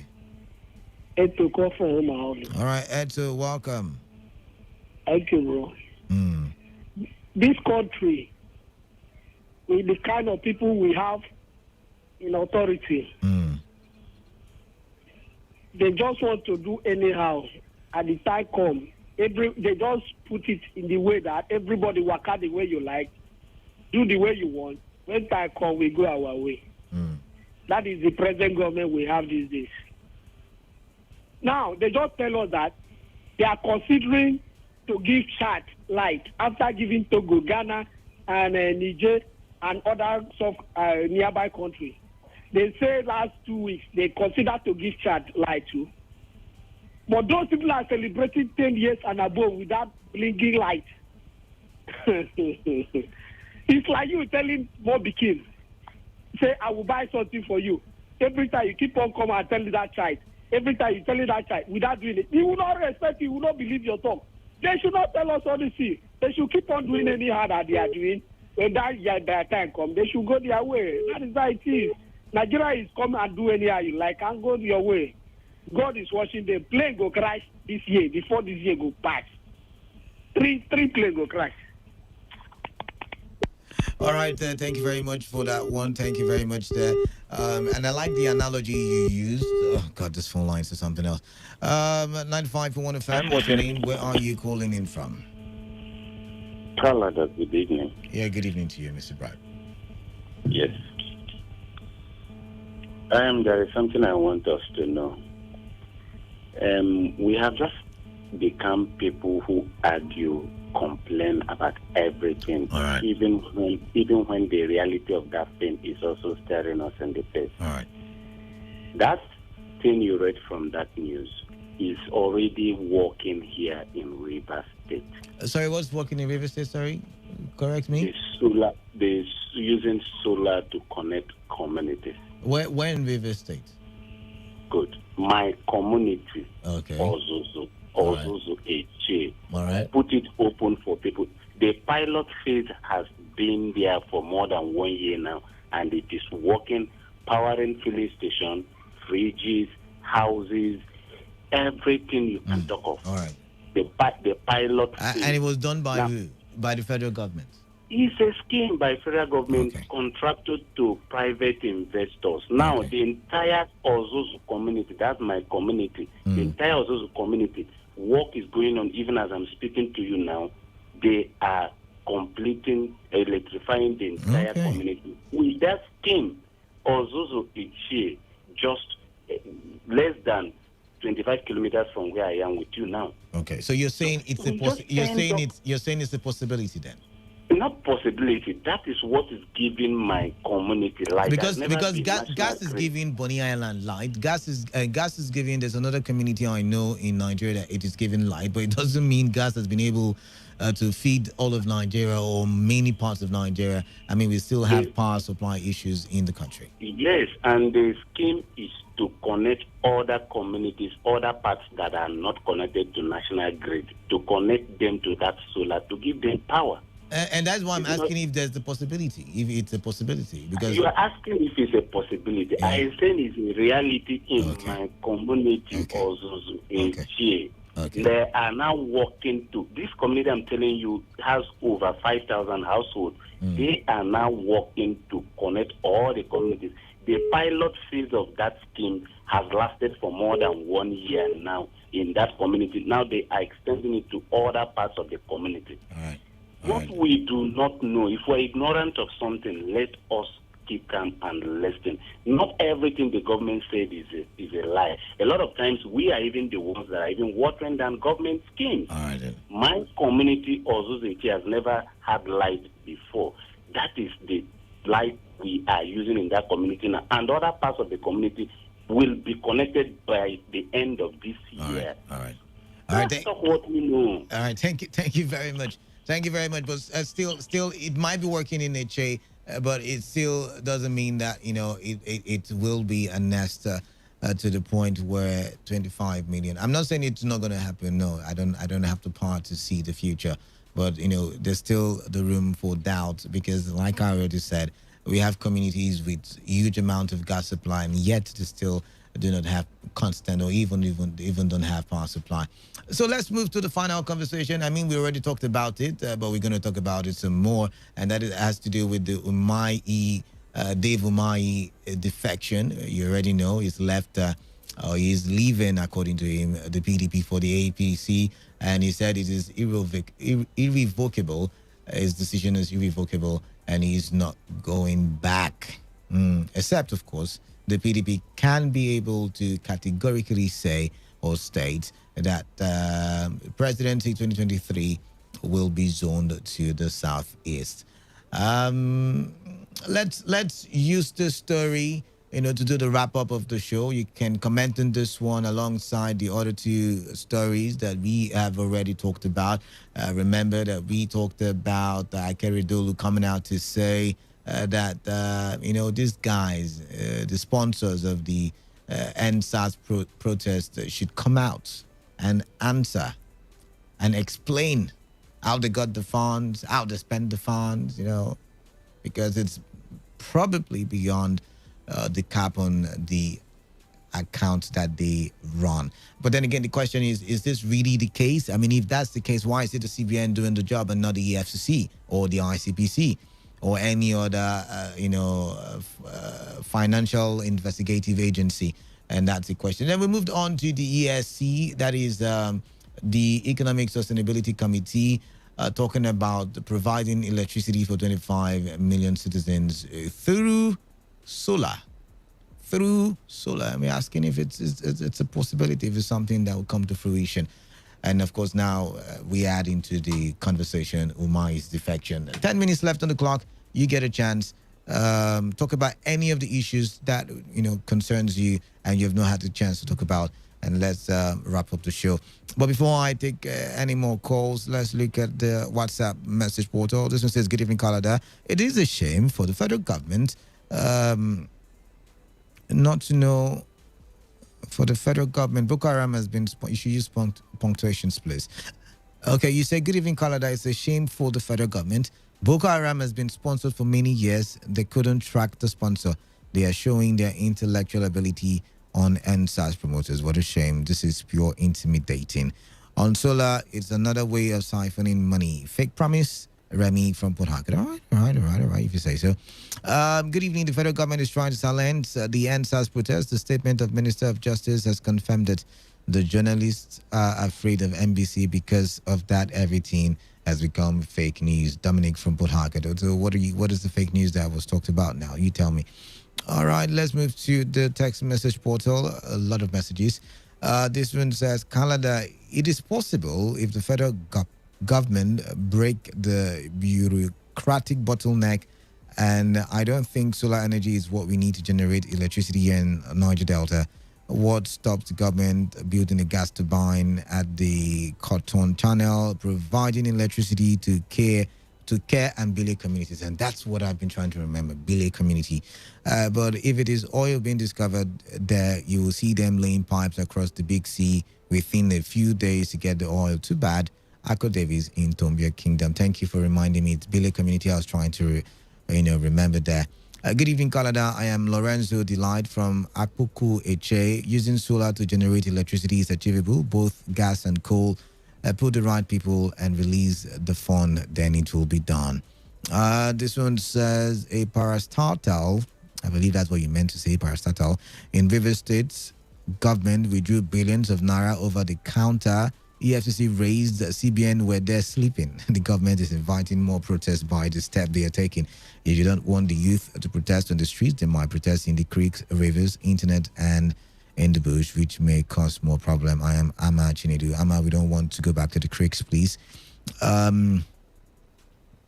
Presenter, I have seen the free gas cylinder that these FG said it was going to provide for consumers to avoid gas explosion due to continued usage of expired gas cylinders. God has blessed Nigeria with this federal government. Mr. Law, you earlier said Dave Umahi has been deceived and he will be disappointed by his reasons to leave the PDP because, from my understanding of the body language of the Northern APC bigwigs, they are going to support the West and Tinubu to reward the support for Buhari. Mr. Law, yet again. And this one says, if those people had not sponsored the protest, those that came out and protested and destroyed properties and killed people, they should be arrested, prosecuted, and if found guilty, be convicted. Still from Mr. Law. And this one says, Canada, that's not really how it goes. Somebody has paid 10 million into my account and nobody invited me. Interesting. This one says, please, Canada, inform JJ that the account of NSAS promoters that was frozen. Please, Canada, inform JJ that it is the account of NSAS promoters that was frozen. Meanwhile, the CBN made it clear it was related to NSAS protests. The CBN never said that the money was more than what individual can have in account, please. Canada, the CBN never said that. Casey Port Hackett. All right, this one says, KM Oswald, good day, Canada. You guys don't invite pundits anymore. Issues on CBN, you must invite pundits to educators. And this one says, Canada, okay, this is old. All right, those are the text messages. Go back to the phone lines now. 95.1 FM. Mr. Kalada, good afternoon. Yeah, good afternoon to you. Welcome. Welcome. I want to talk about the governor that defected from PDP. All right, go ahead. That governor is governor for the people. Sorry, I can't really hear what you're saying. Please do call us back. The network is back there. 95.1 FM. What's your name? Where are you calling in from? Local. Yes. Good evening. I'm Nelson. Can you speak up a little bit? I said I'm Nelson. Okay, welcome. Calling from Ahoda. Welcome all the way. Let me talk on that governor that defected. Governor Dave Umahi of Ebonyi State. All right. Defected to APC. All right. I usually call that man one of the greatest governor in the history of Nigerian democracy because he really tried in Ebonyi State. All right. But this decision of joining this failed APC is one that confused me. I believe the man has killed his political career in Nigeria. All right. It's a very wrong decision. That's the only thing I will tell you. Okay. Very wrong decision. All right. Thank you very much. All right. Thank you very much for calling in. 95.1 FM. What's your name? Where are you calling in from? Good evening, Kalada. Yeah. Good evening. I'm Chima, calling from Port Harcourt. All right. Kalada, I don't know. I didn't have time. You should have read that statement that the lawyer who took the NSAS protest to the CBN was the allegation that he made. So it wasn't that everybody went there to protest and the particular people was Now, your line is breaking, number one, but the lawyer who took people to court is different from the CBN and totally. That's no. This one is CBN. I don't know. It's CBN. You understand? I'm not understanding what I wait. Your line was breaking for a bit. Yeah, can you hear me? I can hear you loud and clear now. Yeah. What I'm saying is the lawyer told the court that the account must have been a place from terrorists. That's what they say. Okay. But we're saying the same. We're saying the same theme. Wait. Listen now. Wait. Listen now. Now, like I said, according to the Money Laundering Prohibition Act of 2011. Now, when 5 million naira gets into an individual's account, the red alarm light goes on. When 10 million naira goes into a company's account, or more than 10 million naira goes into a company account, the red flag goes on. And that's why we're asking the question, why is it the CBN that is doing this? Is it because I've not said the CBN, I've not supported any side. The question is it because of the protest, or they're trying to intimidate the protesters, or it is because of the protest? Okay. You understand? Yeah, okay. Because honestly, in Canada, I am perturbed. That's a court of competent jurisdiction to give such order. When you knew that protest is one of the ingredients of democracy. All right. You understand? All right. So I don't get it at all. It's unfortunate. You understand? But one thing is inevitable. Look, you cannot muscle the people. You understand? All right. The people must speak out. And this, what's happening now is just a tip of an iceberg. More is yet to come. Thank you very much. Thank you very much. The truth is, a lot of people misunderstood what I see. I'm saying now, when it comes to the amount in an individual's account, according to the money laundering laws, and you can go check it out, 5 million naira for individual account, 10 million naira for company. Once it exceeds that amount, you are being invited. But then, according to the law, it is supposed to be the EFCC. So now my confusion is, why is the CBN involved? And that's why I've asked the question, should it be the CBN? Is it because they're trying to intimidate the protesters, or you actually think they're just trying to investigate and question them like Akere Dolu has said? And I'm wondering why a lot of people are jumping off the cliff because of what I said. But that's the much we can take. Remember that the platform on radio is always a production of our news department, and today's edition was put together by Chinedu Wuna. Join me tomorrow for another bumper package. For now, I'm signing out, and I'm saying my goodbye. I am Kalada, and you stay tuned to Today 95.1 FM.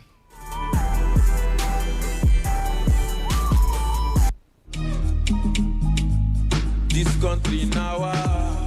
Every single day in Nigeria, some members of the police force illegally arrest, detain, extort, beat, torture, degrade, and kill Nigerians. This year, Nigerians had enough and demanded an end to police brutality through NSAS. In response, the River State government has said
fitness seminar.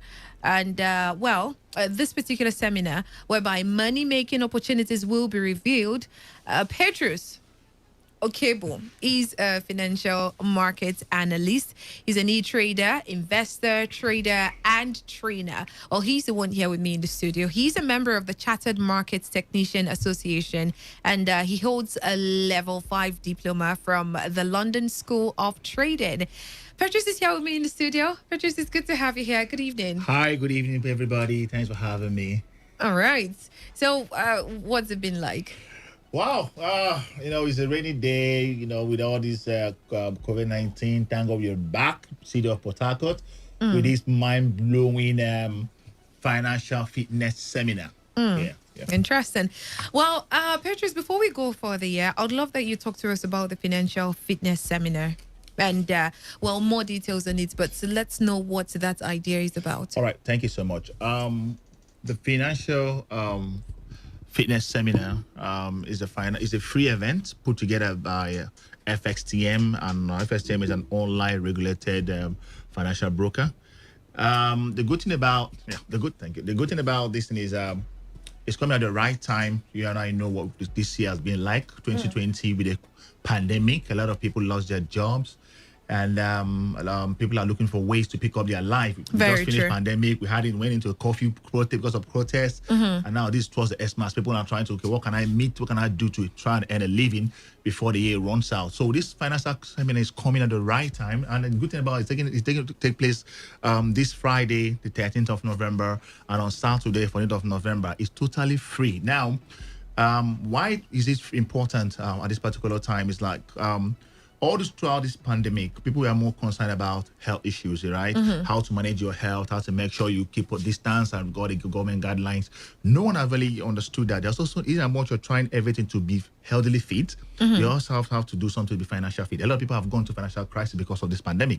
So what people are trying to do is understand, okay, what can I do? What does it mean to, what can I do to stay financially fit? And with the looming recession coming up, must have heard about us, we might go into recession next year. People are, okay, what can I do to stay fit, to make sure I am practically financially independent before this year, end of the year. So this is the seminar that's coming up that will put you through how to organize yourself, how to look at your finances, how to take hold of your ownership of your finances, and make sure you get your financial freedom. So that's basically what financial fitness is all about. Now, when you want to define it literally, it means ability to have money when you need it. That is financial fitness. Ability to have is a daily practice. How do you achieve that? It's daily practice by trying to save money every day. All right, trying to you don't have to wait until the month to save money. You have to save. The way you wake up in the morning and physically do exercise to keep fit. That's the way you wake up every morning. Have the mindset I must save a kobo. To make sure that at the end of the day, I have money to take care of any eventualities that might happen. Now, a lot of people are going into hunger because of this. So we're trying to make sure that you learn how to do that. Now, the good thing about it is not enough to save. It's also trying to invest how you invest your money. So because even if it's good to save, but if you're not making investments, inflation might come up. Let's say you save like 1,000 naira today, by tomorrow, so you depreciate.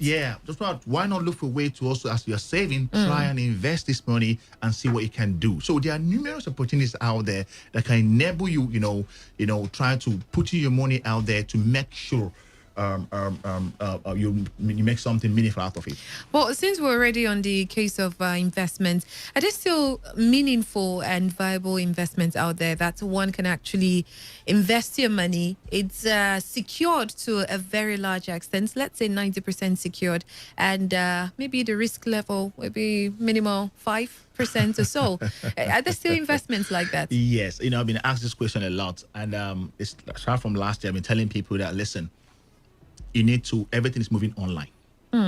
All the businesses are moving online. The rich men are moving online, doing online businesses. You check out the rich men in the world, they are doing online businesses.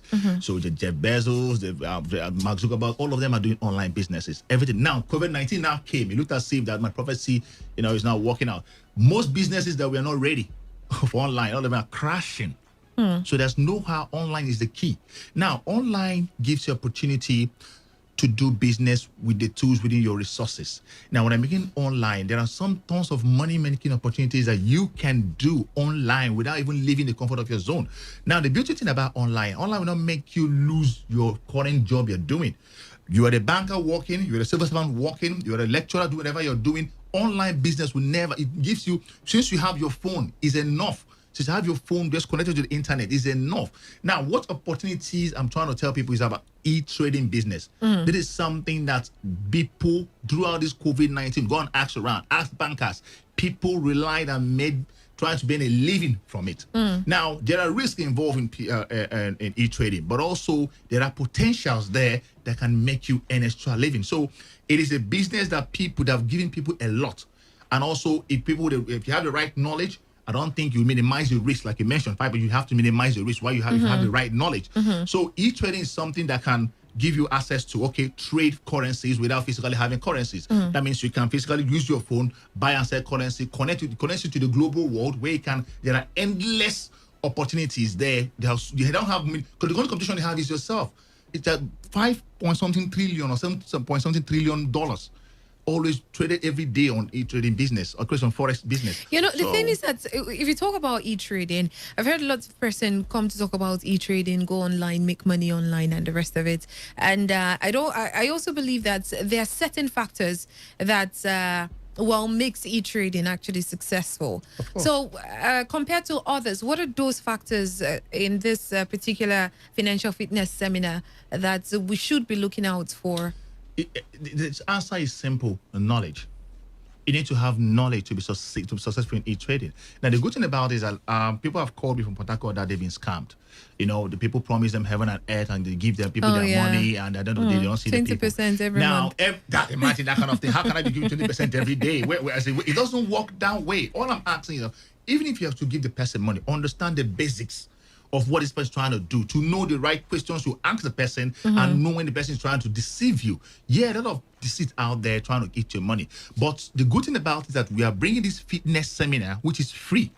Now, we're going to teach you what are the basics you're supposed to know. I don't need to be a BSc. You must not be a PhD holder. You must not be a PhD holder or BSc or MSc, whatever you have. It doesn't need your qualification. What it means is what it needs is the zeal. Have the passion, the zeal to make money.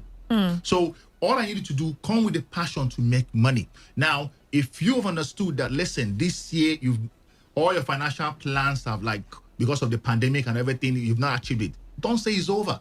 The race for 2021 starts today.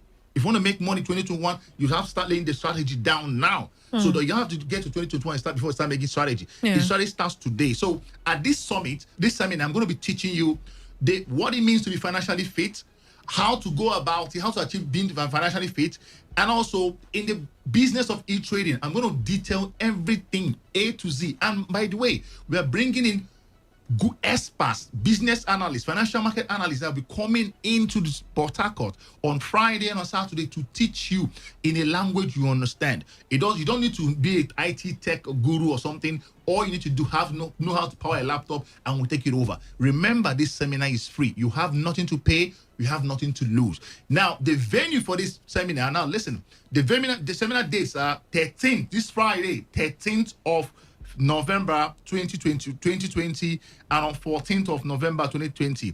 The venue for 13th is at River State ICT Department.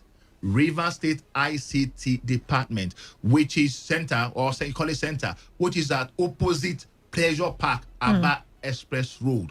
Time is 10 a.m. prompt. Then on Saturday, we'll be at 87 Olu Obasanjo Road, opposite FCMB Bank by 10 a.m. prompt. Now, African time.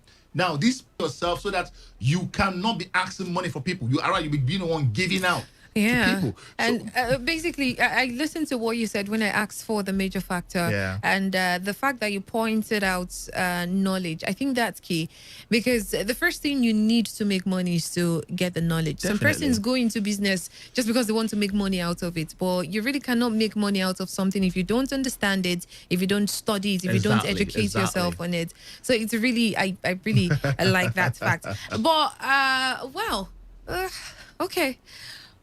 What would we be needing to come? Are we supposed to come with the laptop or come with our phones, book pad? I just need you first of all have the zeal to make money before you come there. Mm. You know, this e-trading, it works. Everybody can do it, regardless of your status. If you know your finances are not telling the truth, you know one thing about Nigerians, they don't tell the truth about their finance. They don't want to talk to themselves about their finance because it gives them high BP. But it's that time people need to talk about, like, my finances are going down. I need alternative ways of making money. Oh yeah. Our daily job we do every day can sustain us, especially piling up from our distance cousins and everybody coming up, piling on that your small salary. So you need to create alternative ways you can make money to survive. Now, what I need to do, the only requirement I need from you is get your writing materials. You don't need to come with your laptop. No. Get your writing materials. You're not going to pay anything. Listen, it is free. You are not paying anything. Get your writing materials. Also, your face mask. Get your face mask because we're going to observe government guidelines on this COVID-19. Get your face mask, get your writing material, be punctual. Make sure the time is 10 a.m. Make sure you get there by 9 a.m. You also made mention it's for everybody, so my 7-year-old child can come? No, it must be from 18 years and above. 18 years and above. And regardless of what, be a banker, retiree, a corp member, anybody who's looking for ways to make money to create a way is extra income. Other sources of income. I think of what happened during the COVID-19 when there was a lockdown, and I just wonder how some persons were surviving. And thinking of something like Forex, it's something you can do indoors by yourself and you still make your money. It's like you're not going anywhere. Definitely. The work doesn't The stop. beauty about it is that these kind of people you mentioned, they spent their money on data, surfing the internet on things that are not relevant. But if they can channel their effort to acquiring knowledge on how to do e-trading business and the amount of data they waste every day, they can convert to making money. It's a simple thing. Go and ask people now, they tell you, I'm sending pictures. It's good to do all those, check the Instagram, check the Facebook every day, upload pictures. But the guys you're uploading, they are making money from it. What's your gain? You waste your data, you upload those pictures, your strength. What are you making? You give that information. What are you making? So this time around, come and learn how you can turn these things to money-making venture for yourself. Now, the thing is this. Let me repeat the date. The date is this Friday, 13th November, and on Saturday, 14th November 2020. Time is 10 a.m. prompt. Venue for the Friday event is at River State ICT Center, opposite Pleasure Park, Aba Expressway. While on Saturday, the venue will be at 87 Obulu Obasanjo Road, opposite FCMB Bank. Time is 10 a.m. prompt. Now listen. Because this program is about also enlightenment program and empowerment program. Now, I'm going to say this. If you're listening to me now, pay attention. The first 50 people to type PH1. Okay, let me go back. To register for this event, all I need you to do, pick up your phone, type PH1 if you want to attend Friday.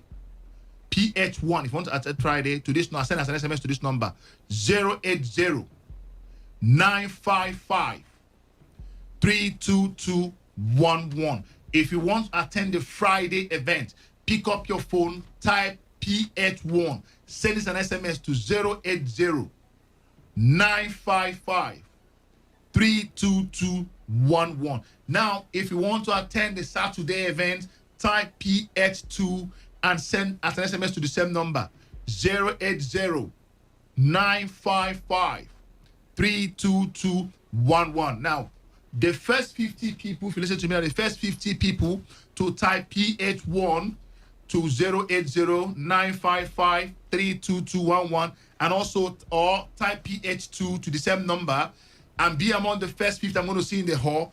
I will be giving out free $10 trading voucher. Listen to me. Free $10 trading voucher. So I'm going to be on those days. I'm going to be teaching you how to tell about e-business. I'm going to be trading business. I'm going to also giving some people free $10 to test the market. And moreover, on Friday and on Saturday, one lucky participant is going to go home with a brand new Samsung Android phone. So they're going to be refreshments. So you have nothing to lose. Free seminar. Some of you are going to be giving $10 trading coupon. And also, one of you might go home with a brand new Samsung phone. And it's going to be refreshment. So if you miss this opportunity, Don't stop blaming people, but blame yourself. All right, Petrus, thank you so much for being here. So a whole lot for for you. Friday, Saturday, yeah. Friday, Do not 13th miss and it. Saturday, 14th of November. All right, keep a date with